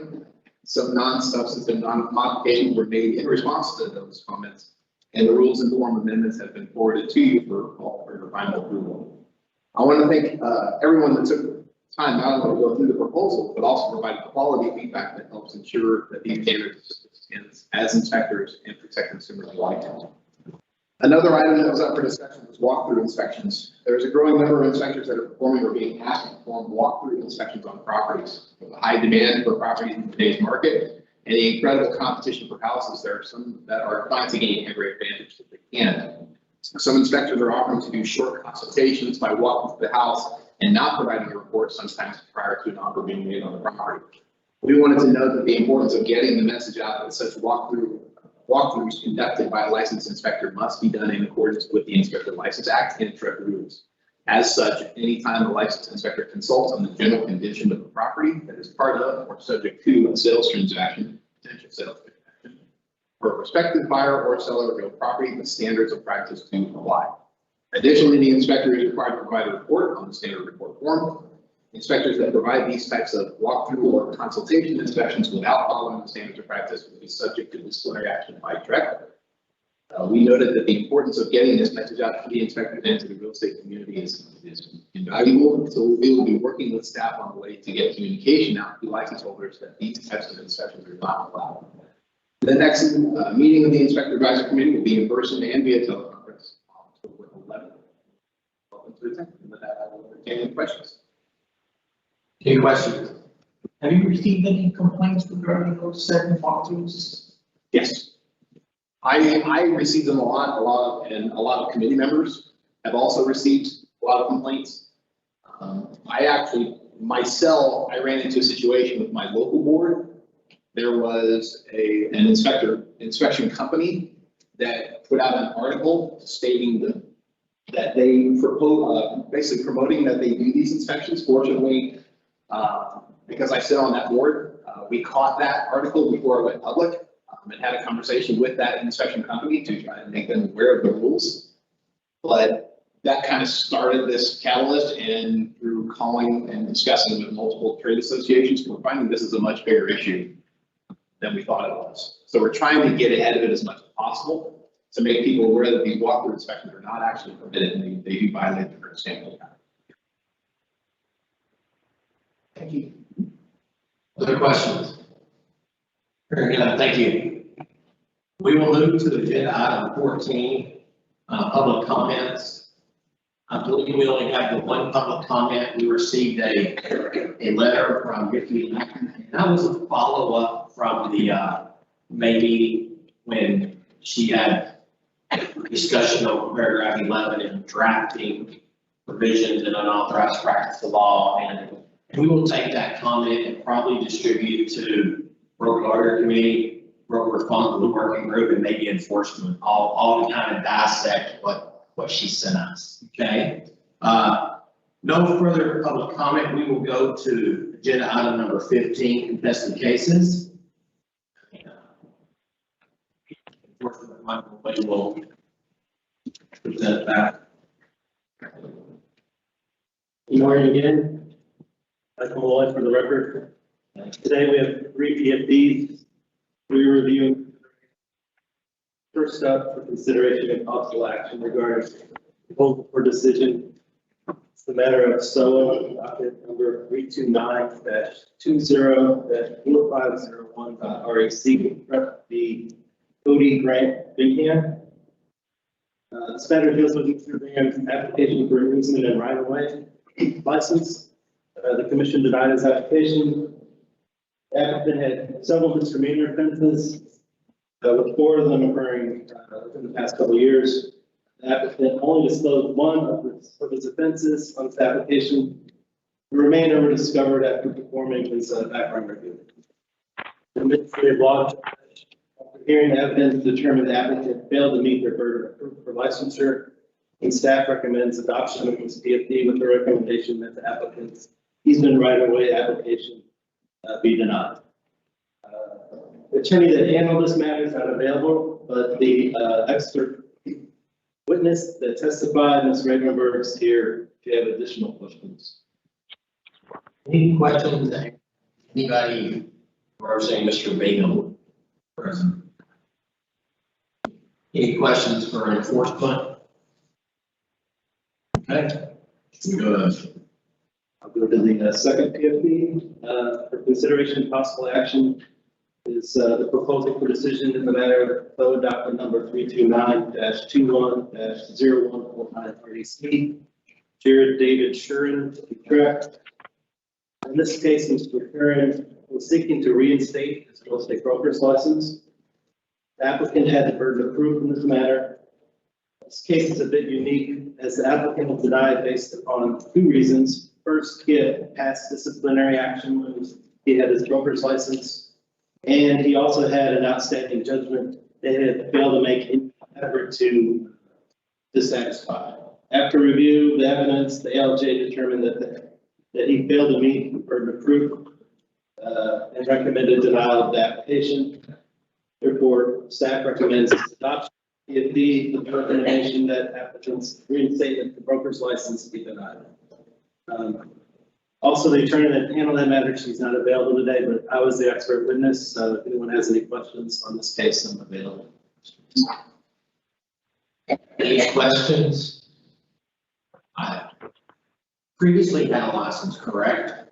It had disciplinary action? Yes, sir. And it was a fine, and it was not paid, correct? Judgment. Yeah, there was a judgment. What happened there was the administrative action we took on his license. He paid the administrative penalty right before he applied because we can automatically deny someone if they have a pending administrative penalty. So, he paid that penalty, so it allowed him to file a reinstatement, but we still denied him based upon the discipline, and it was a 6-figure civil judgment that was against him. So, felt, due to that amount and the fact that he made no, it had been a few years and he had made no effort to pay the judgment or get on the payment plans with the people that filed against him. So we moved forward with the denial. Is that kind of a common occurrence when they want to come back and do the license, all of a sudden they pay it? Is that? You mean if they hadn't been in private discipline? Well, we can deny them, so. Yeah. So, we don't, a lot of people that get disciplined, they don't necessarily, for the most part, come back. Okay. It's a very, very small percentage of people that will pay that and accept their response. Any other question?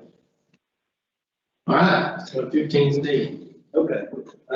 Final PFT for consideration of possible action is regarding proposed decision in the matter of docket number 329-21-1050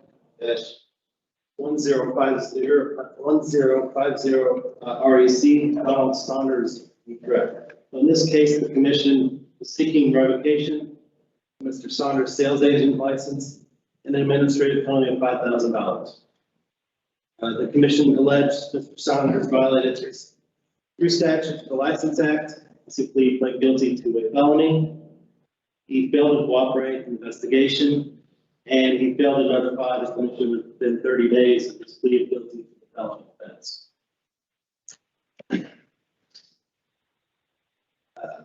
In April 2018, the respondent pled guilty to the felony offense of indecency with a child by exposure, which was a reduction from an aggravated sexual assault of a child. The respondent was placed on 8 years community supervision and was required to register as a sex offender. Respondent failed, like I said, failed to notify required, and it wasn't until he renewed in 2019 that he notified us of the offense. We attempted to get information from him. He failed to cooperate with us. So we stepped to revoke his license and administer the administrative penalty. At that time, he asked for a hearing. After review of the evidence that we had at the hearing, ALJ found that the respondent violated these statutes, but she recommended the respondent be placed on a probated suspension and the only fine $3,000. We followed exceptions that the ALJ aired and appropriately applied the law on this matter. I'm going to just talk some few things. Basically, the judge cited in her evidence in the PFD that the respondent provided its explanation of the circumstances leading to his criminal charge, demonstrating that the circumstances underlying his offense were romantic in nature. And as Dayton misrepresented her age, the respondent described this experience as awkward and embarrassing mutual expression. The judge now then makes finding of fact number 7, stating the offense was committed during a romantic encounter in which the respondent was misled to state age.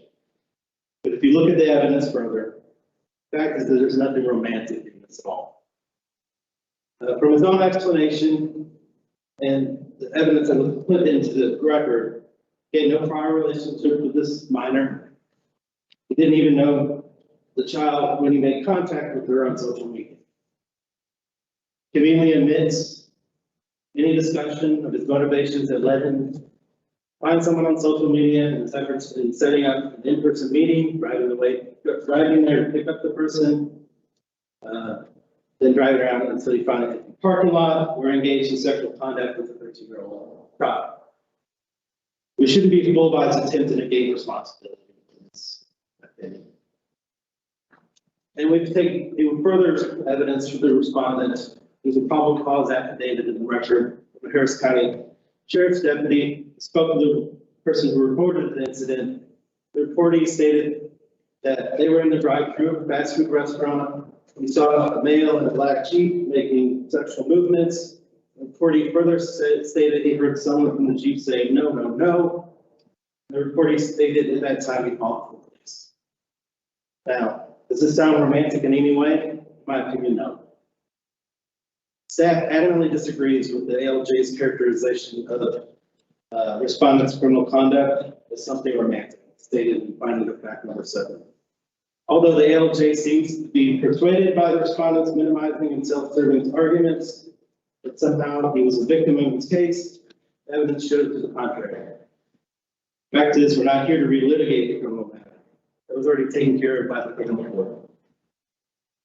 Pursuant to the terms of the plea agreement, the respondent was sentenced to 8 years for adjudication. In exchange for his guilty plea, the state moved to reduce the first-degree felony offense, aggravated assault of a child under 14, to the lesser third-degree felony of indecency, child disposal.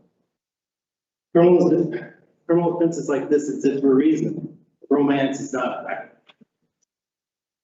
As I've outlined here, I think the evidence clearly shows that the commission is in good place to protect the public. As you know, agents have access to houses, and at any given time, they can be around children. So therefore, staff strongly recommends the commission to reject the ALJ's findings of fact and instead find that the ALJ did not properly apply or interpret applicable law on the PFD and enter an order of revocation and an appropriate administrative penalty in this matter. The attorney didn't handle this matter no longer with the agency, so I'll do my best to answer questions. Any questions? I'll open up with one. No question, statement. Our sole purpose of the Real Estate Commission is to protect the public, protect the consumer. And no matter how you would like to supervise a licensee and say you cannot do this, this, this, you cannot be within 1,000 feet of this, this, this, you cannot do that. Has there ever been a history of an indecency with a child, either adjudicated or not adjudicated, where the person kept a license? No. Not for these types of offenses with minors. It was deferred adjudication, which according to your exceptions, has no bearing on whether or not they were guilty. Correct? I mean, it's still counted as a guilty with the enforcement and ALJ. Yes.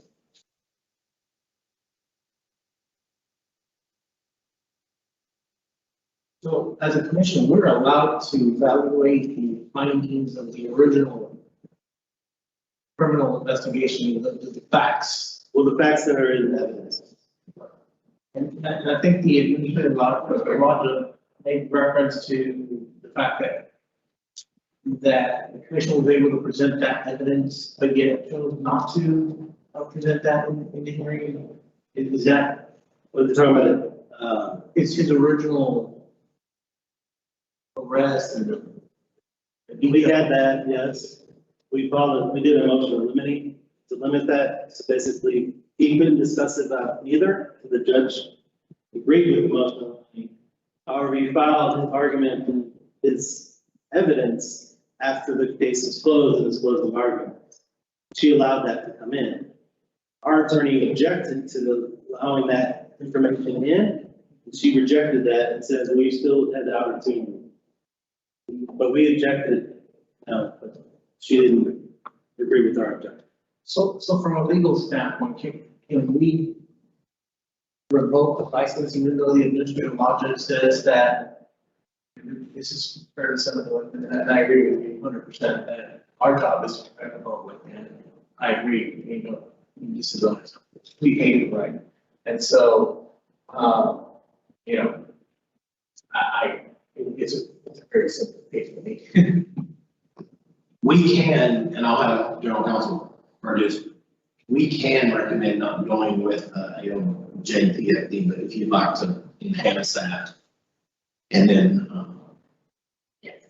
Can you hear me? yes. Yes, that's right. So what you have before you today is a proposal for a decision. So should the commission, should somebody make a motion to change that, to go with something else, to go with what staff thought, or something else that's within your discretion, and also matrix, et cetera, you can do that. This is a recommendation that carries weight, and there are certain things that have to be done should you want to choose it, but it's certainly at the discretion of the commission to do it. So at this point, we revoke these now. Right? There's no other remedies to the licensee. Well, I mean, there are appeal remedies, so you could do a motion for hearing. Very important, but for you, it would be, you have revoked the license. He does have appeal options. Okay.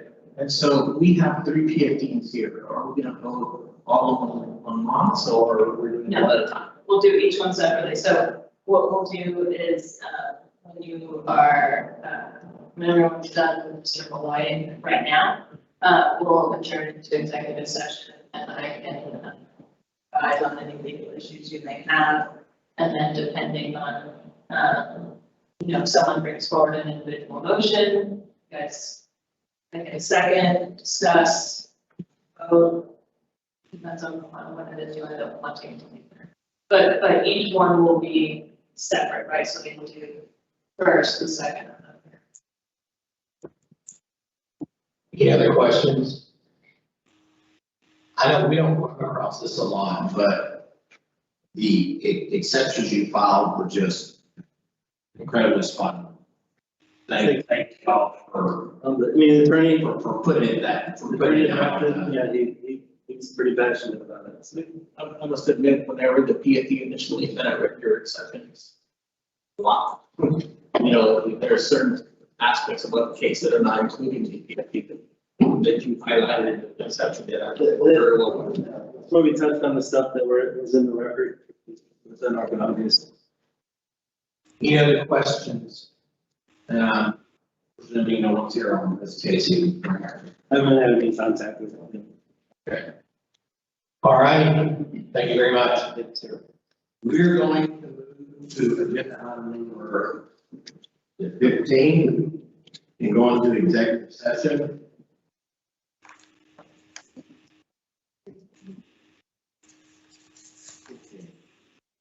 It is, what time it is? 11:49. I think we're probably gonna need probably a minimum of 1 hour. So I'm gonna say 1 o'clock. And that's probably, it will not be before, okay? Commissioners, we will stay in here. We will exit this Zoom meeting and have them log into a separate Zoom meeting. But we will stay here, but we certainly have time for a necessity break. We're adjourned at 11:50. And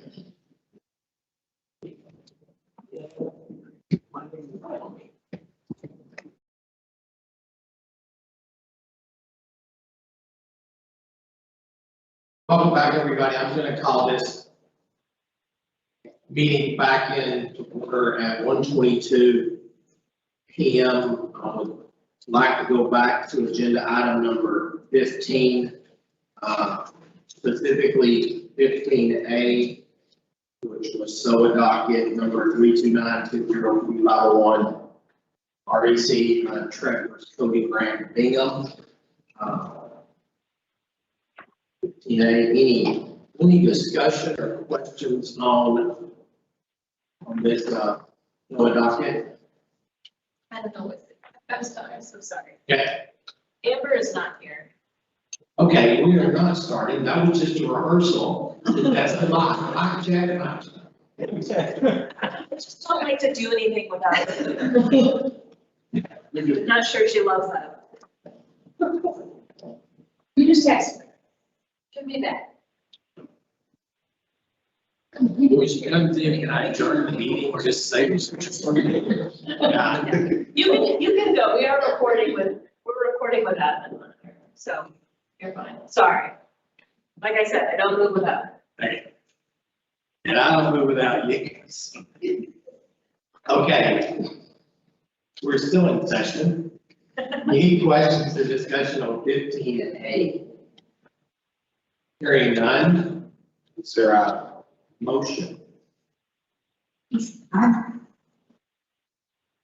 I move to approve the SOA docket number 329-04501. Okay, we have a motion by Commissioner Wilkinson, second by Commissioner Woodruff. Any discussion? It's to adopt the PSD as drafted. Yes.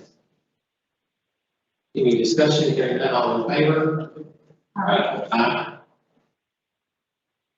Commissioner Wilkinson and Miller? Aye.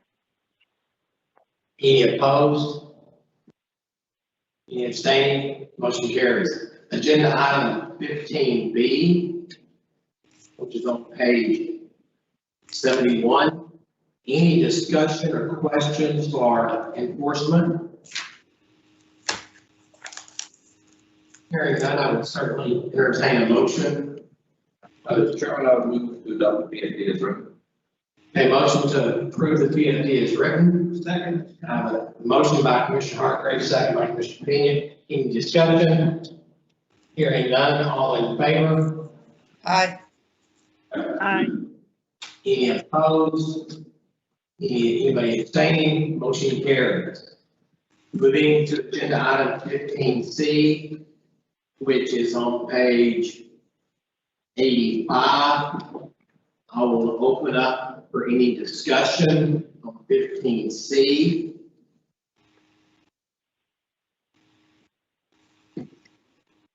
Mr. Chairman, I will start this with this comment. Our role, and every time I read through this particular case, I kept going back to what our role as commissioners are, and that's to protect the public. And, you know, I just, there's so many things in this particular case, and all the time I've been with commission, it probably was, to me, one of the most confusing cases because the way it was handled by the ALJ, if I can say that. Okay. And I guess what I don't want to do is whatever we find here, we need to think about, are we setting a precedent for the state of Texas and for protecting the public? And that's, you know, I have my own strong opinions, but I'd love to hear others.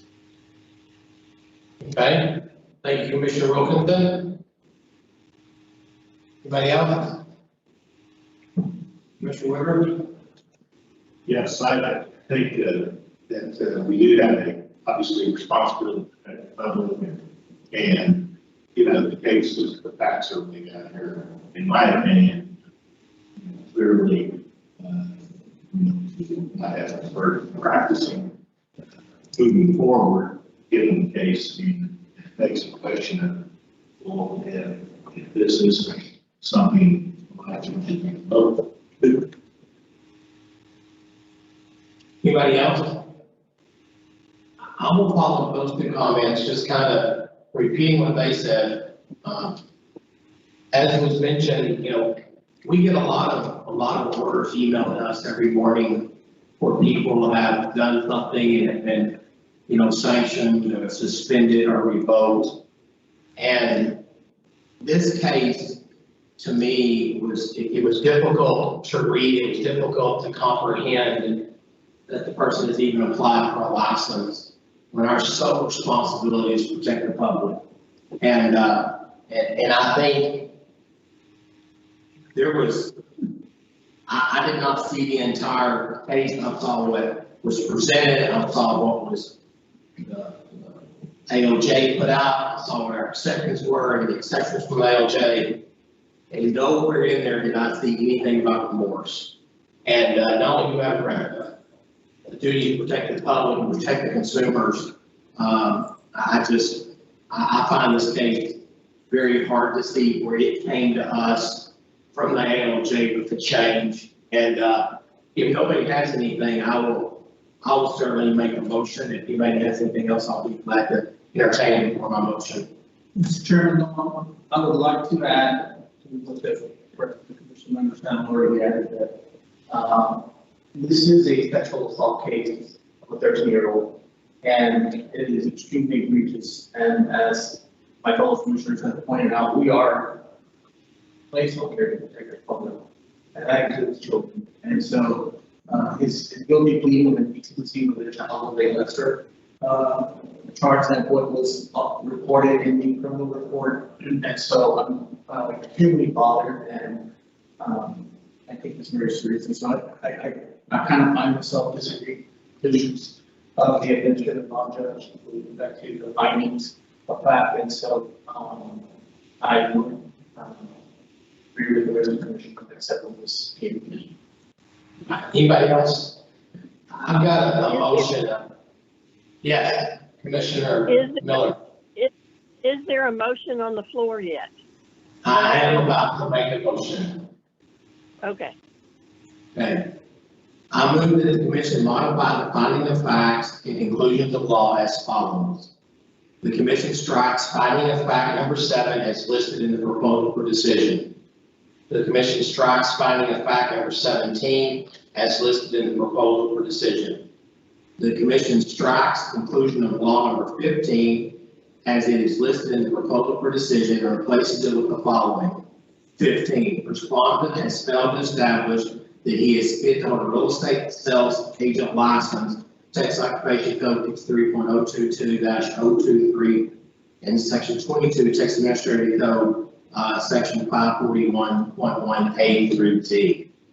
The commission strikes conclusion of law number 16 as listed in the proposal for decision and replaces it with the following. Respondent's license should be revoked. Texas Occupation Code 53.021 through 53.023, Chapter 22 of the Texas Administrative Code, Section 541.1A through D. ALJ's recommended sanction is too lenient to be effective. The revised sanction is more reasonable and appropriate in light of the circumstances. The commission strikes conclusion of law number 22 as listed in the proposal for decision and replaces it with the following. 22, based on consideration of the criteria, the respondent should be assessed an administrative penalty of $5,000 for his violation of the Texas Occupation Code. Texas Occupation Code Section 11.01.652A, 4, and 7.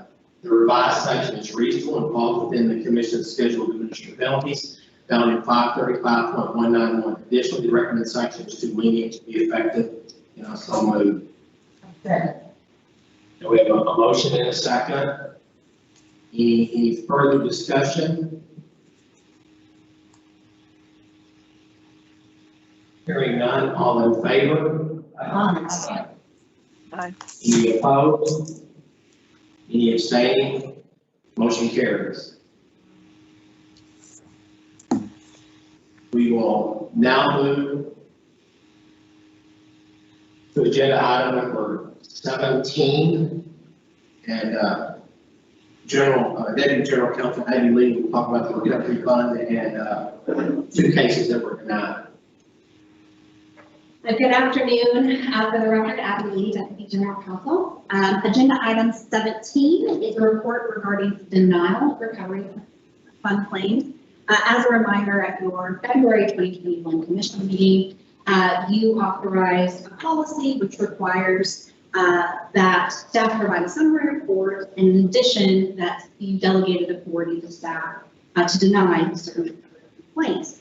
So to that end, there have been 2 recovery fund claims since the May meeting. The first claim, RF 20001, in-house property management versus Janine Johnson, was denied because the claimant failed to demonstrate that they suffered actual damages caused by the license holder, which is a statutory requirement. The second claim, RF 21006, Dale versus Robert Edwards, aka Robert Min Edwards, was denied because we determined that the claim was barred by the 2-year statute of limitations statute. You did receive copies of the denial letter under separate cover. Again, this does not require any action on your part, but I am available to answer any questions. Any questions? Thank you very much. Moving on to agenda item number 18. Betsy Burgess will present 18, and then you will stand for 19 also.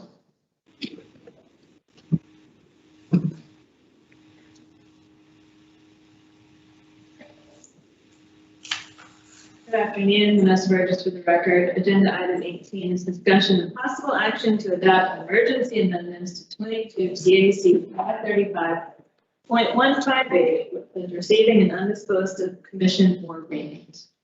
These amendments are recommended to be adopted on an emergency basis to implement HB 1560, which Claudia discussed earlier. That's the movement of residential service companies from TREC over to TDLR, effective September 1. The amendment to correct a statutory reference and update the RFC form to remove references to RFCs being licensed by TREC. So that's just cleaning up those changes as we make that transfer. It's being done on the emergency basis so that we are in compliance with the statutory requirements being effective 9/1. The staff recommendation is to authorize staff on behalf of the commission to submit for adoption on an emergency basis amendments to 22 TAC 535.148 as presented to the Texas Register, along with any technical or non-substantive changes required for adoption with that effective date of September 1st. So moved. I have a motion from Commissioner Wilkinson. Second. Commissioner Lerner, any discussion? All in favor, say aye. Aye. All opposed? Abstaining, motion carries. Thank you. Agenda item number 19. Okay, agenda item number 19 is discussion and possible action to adopt emergency amendments and new rule 22 TAC chapter 537. So these are the standard contract forms. I mentioned earlier in my broker lawyer committee report that so the changes will be to 537.20, 0.28, 0.30, 0.31, 0.32, 0.37, and then the new addendum, which is 537.60. So the broker lawyer committee recommends revisions to these contract forms in order to comply with House Bill 1543 and House Bill 1560, both of which are effective September 1st, 2021. The changes are as follows. Paragraph 67 is amended to align the contract language with HB 1543 related to the Public Improvement District notice.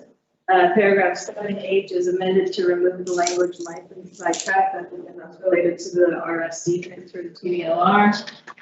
And then new 537.60 creates a new addendum to comply with the requirements of HB 1543. It's got certain disclosure language in there related to PIDs. That language is actually dictated by statute, so what's in there is exactly what's in statute. The staff recommendation is to authorize staff on behalf of the commission to submit for adoption on an emergency basis amendments to 22 TAC chapter 537 and the forms adopted by reference as presented to the Texas Register, along with any technical or non-substantive changes required for adoption. So the revised forms are adopted on an emergency basis, a little bit different, with an effective date of September 1st, 2021. And again, that's to be in line with the statutory requirements and effective date for the language and for the RSC transition. As a point of clarification though, the contracts will be for mandatory use beginning 9/1. However, that new addendum that was created, it's going to be for voluntary use beginning September 1st. So you have changes to the actual contract forms, right? That PID disclosure language changed a little bit. It references the new addendum. You've got a new checkbox in 22. And so that will be for mandatory use 9/1. The addendum will be for voluntary use 9/1. And that's because that the language in there is statutory. There may be some PIDs that end up creating their own addendum that mirrors that exact same language. So it's voluntary use one, but it is one that TREC will have available for folks to use that's in compliance with those statutory changes. I'll be having just a little bit to present the corresponding regular rulemaking changes that go with these, but these are just done on an emergency basis without adoption so that everyone who needs to use these forms will be using the right ones on the effective date. Okay. We entertain a motion to approve staff recommendation. Motion made by Commissioner Russell. Second by Commissioner Williams. Any discussion? Hearing none. Will you make clear it's mandatory, all these changes are mandatory 9/1? Yes. Yes. The use of the, And what they did is they kind of changed the language in 7H from saying there may be a PID to the buyer has a duty to disclose. So that nothing changed in the contract except the language talking about the public improvement district. And then since there is an addendum, they added it to 22. Okay, does anybody know if zip form is up to date? Just from my previous slide, zip form will be up to date probably prior to September 1st. They normally don't change it until it's official. That way they don't have to pay to unchange it. So September 1st, it will theoretically be updated. Any other discussion? All in favor? Aye. Any opposed? Aye. Any abstaining? Motion carries. Agenda item 20.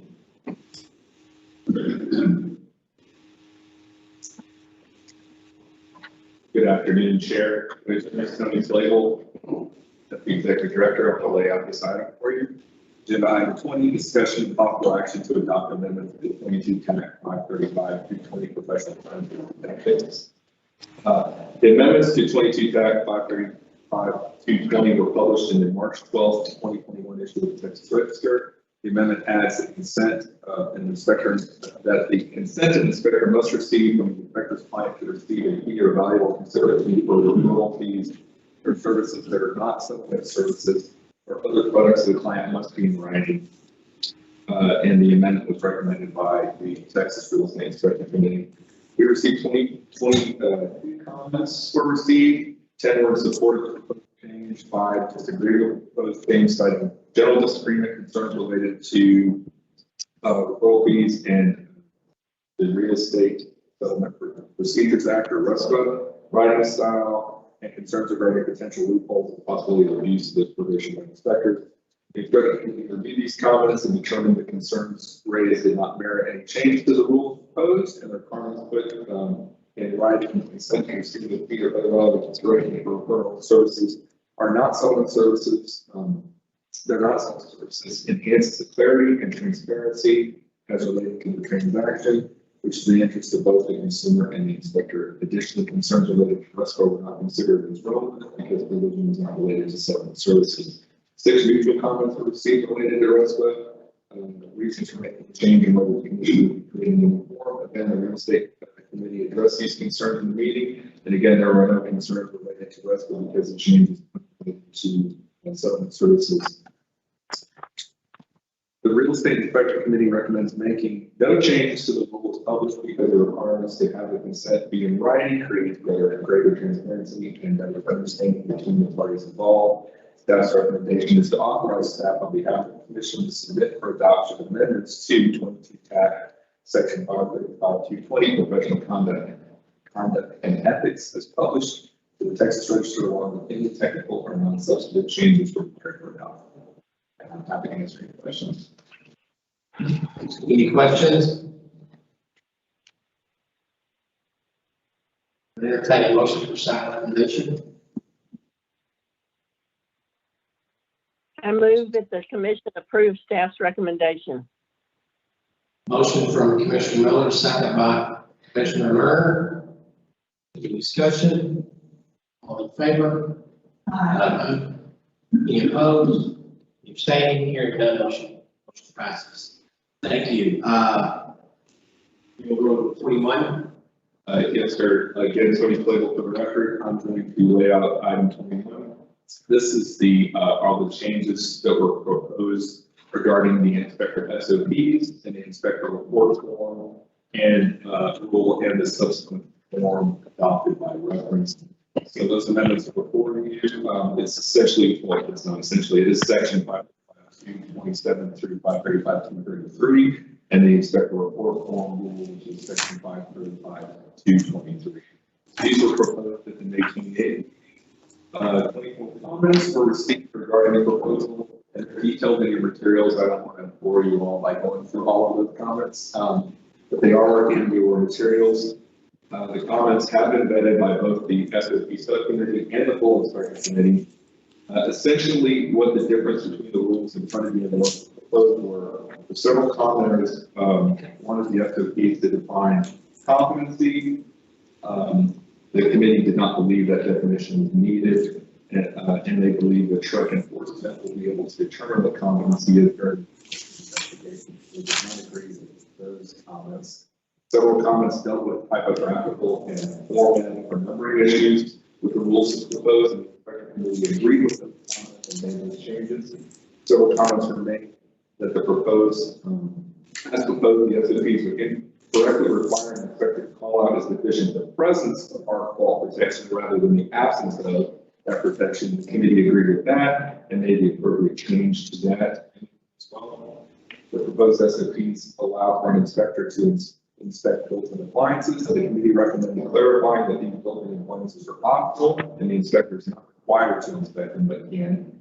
The proposed revisions to the inspector report form include optional comment sections for all sections of the form. The current form only allows or authorizes optional comments for certain sections. The committee recommended adding optional for all sections. And as such, the committee recommends updating Rule 535.3 to allow an inspector to delete those options from all sections of the report. They're currently allowed to delete those under the sections that have optional reporting requirements. So this just allows us to do that throughout since it's kind of throughout. One commenter asked that the new form be adopted with voluntary use period, and the committee agreed. This doesn't need to be done by rule.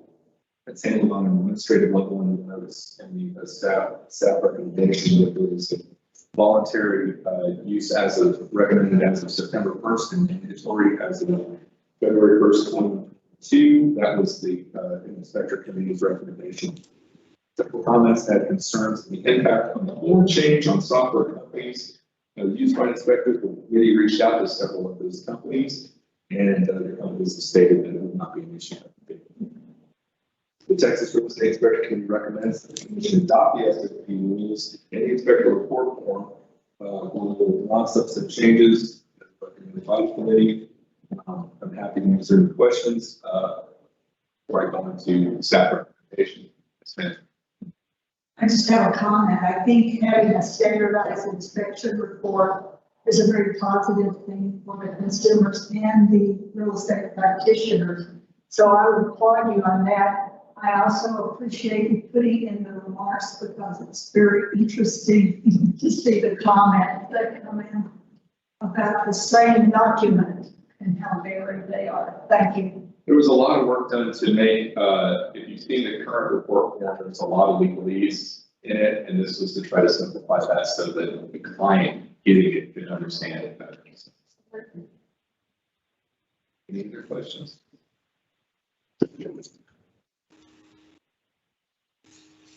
Okay, so the staff recommendation is to authorize staff on behalf of the commission to submit for adoption amendments to 22 TAC Chapter 535, Subchapter R, as presented to the Texas Register, along with any technical and non-substantive changes required for adoption, with an effective date of February 1st, 2022.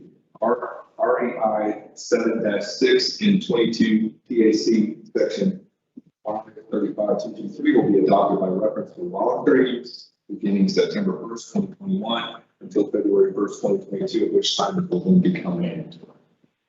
I certainly. The motion is, need a second. Commissioner Russell's motion, seconded by Commissioner Hunter. Any discussion? All in favor? Aye. Any opposed? Abstaining? Motion carries. Thank you. Agenda item number 22.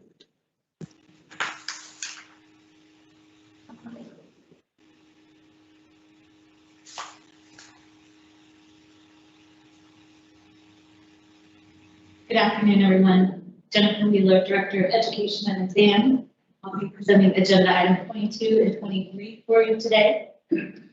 Agenda item 22 is discussion of actions to propose amendments to 22 CAC 535-43 regarding the Education Standards Advisory Committee. The proposed amendments update the date the committee is abolished, corresponding to the revised sunset review date adopted by the 87th legislature earlier this year. Amendments also make conforming changes related to instructors, removing the obsolete reference to certification of and replacing it with qualifications. Lastly, the amendments correct the outdated terminology by replacing the reference to administrator with executive director. Are there any questions? Any questions? If no questions, staff recommends you authorize staff on behalf of the commission to submit the proposed amendments to 22 TAC 535-43 Education Standard Advisory Committee as presented, along with any technical or non-substantive changes required proposals to the Texas Register for publication and public comment. So moved.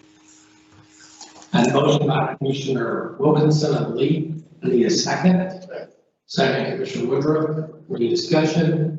All in favor? Aye. Any opposed? Any abstaining? Motion carries. Thank you. Thank you. Up next is agenda item 23, which is discussion and possible action to propose amendments to 22 TAC 535-92, continuing education requirement. The proposed amendments to 535-92 eliminate subsection F, which currently allows license holders to obtain CE credit for professional designation and includes a list of specific designations recognized by the commission. License holders may still receive CE credit for courses completed to obtain professional designation if providers have submitted and received course approval through the traditional course approval process. You heard earlier ESAC Chair Youngblood mention this in her report. ESAC voted unanimously to bring these rules forward to you for consideration. And I'm happy to answer any questions. Any questions? Okay. If no questions, staff recommends you authorize staff on behalf of the commission to submit the proposed amendments to 22 TAC 535-92, continuing education requirements, as presented, along with any technical or non-substantive changes required for proposal to the Texas Register for publication and public comment. No move, Mr. Chairman. Everything she said. Motion made by Commissioner Pena, second. Commissioner Russell, all in favor? Aye. Any opposed? Any abstained? Motion carries. Thank you. Thank you. Next, agenda item number 24. Vanessa Burgess.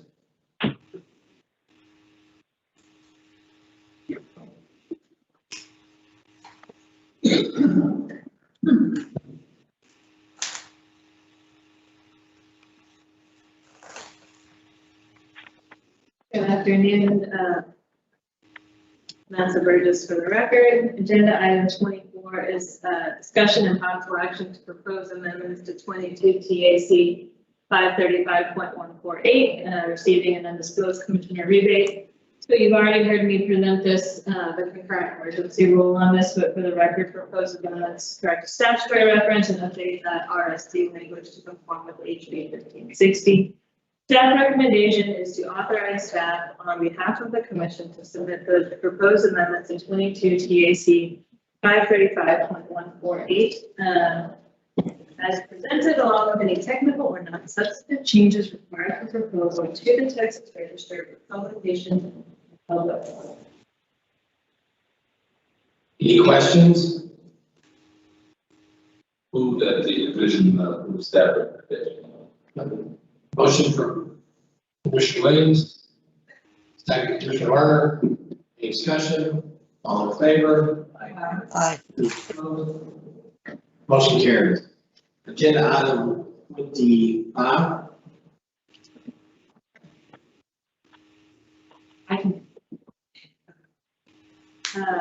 Agenda item number 25 is discussion of possible action to propose amendments to 22 TAC chapter 535.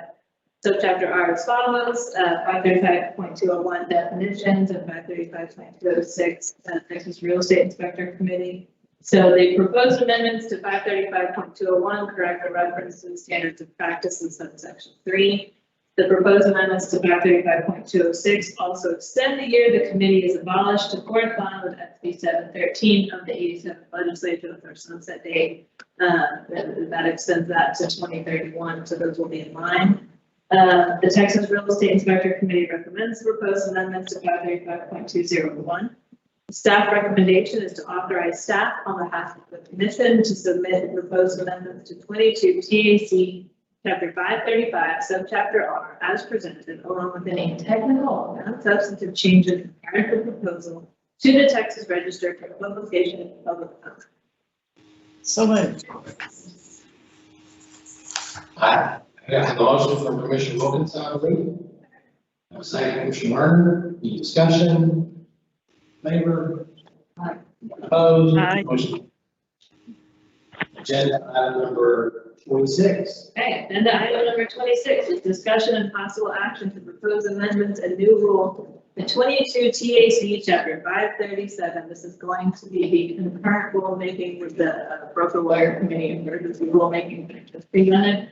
So you've got the contract forms related to 537.30, 0.8, 0.30, 0.32, 0.37, and then you've got the new addendum, 537.60. Again, you've already heard me present on this, but for the record, the changes to the contract forms and the creation of the new addendum being done to comply with HB 1543 and HB 1560 related to the RSC transfer and to the PID disclosure language. Broker lawyer committee recommends these revisions, and the staff recommendation is to authorize staff on behalf of the commission to submit the proposed amendments to 22 TAC chapter 537 and the forms adopted by reference as presented, along with any technical, non-substantive changes required for proposal to the Texas Register for publication and public comment. Any questions? Motion? Motion Commissioner Lerner, second Commissioner Hoover. All in favor? Aye. Opposed? Motion carries. While you're there, agenda item 29.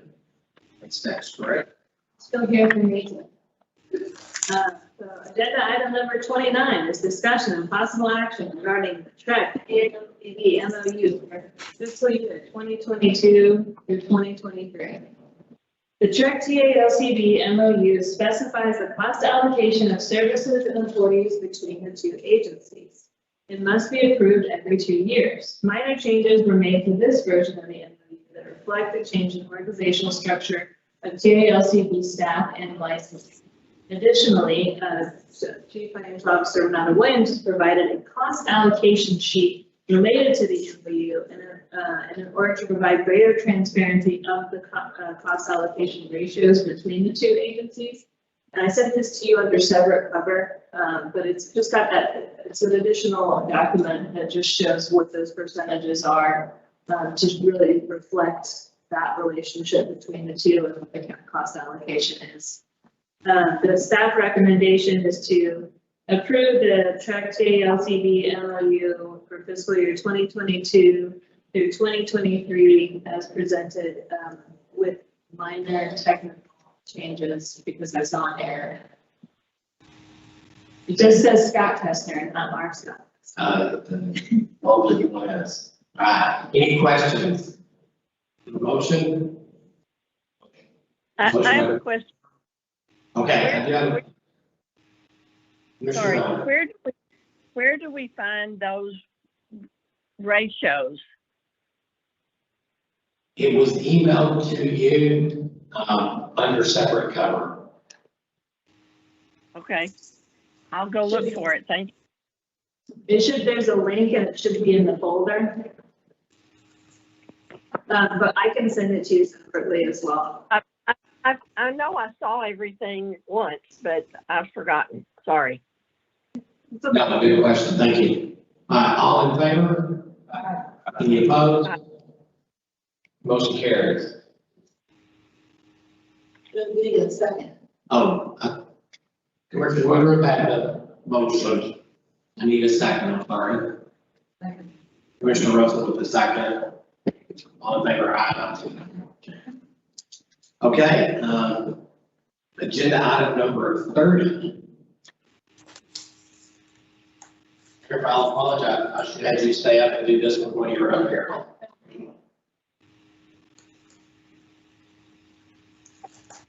right. Jennifer Wheeler for the record, agenda item 30 is discussion and possible action to approve the text materials for the 2022-2023 Legal Update 1 and 2 Continuing Education courses. The course materials were sent to you earlier under separate cover. Before I make the recommendation, I'd like to acknowledge the subject matter experts who contributed to the writing group.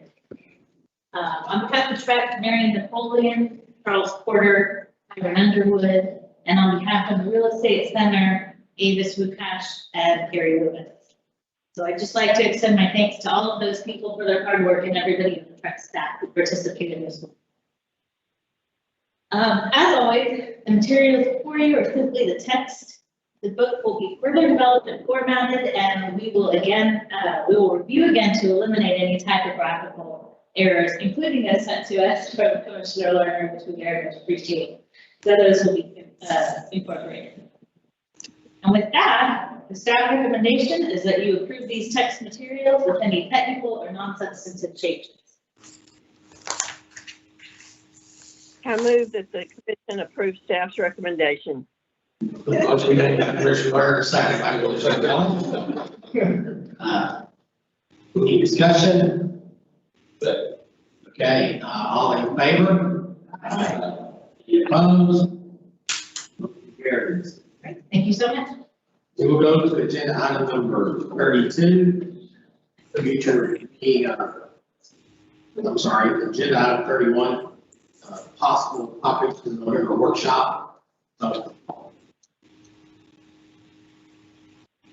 So that is traditionally your annual training.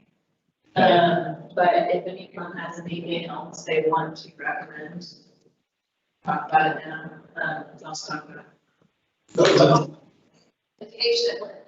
Yeah, tomorrow might give us a good direction. What we want to do in November, if we do something cool. Yeah, definitely. Okay. Possible future agenda items, anything We have the audit subcommittee, we're definitely gonna get that scrub. Anything else? And again, tomorrow I might bring some more of this up, okay? Our next meeting is scheduled for Monday, November 8th, followed by workshop November 9th, then February 14th, February 15th, May 2nd, and May 3rd. Is that correct? Is that right on your calendar? I mean, spend the time with your Valentine or spend the time with the commission, okay? That's a pretty easy answer on that, okay? If there's nothing else, we will adjourn the meeting at 2:02. Meeting adjourned. Sir.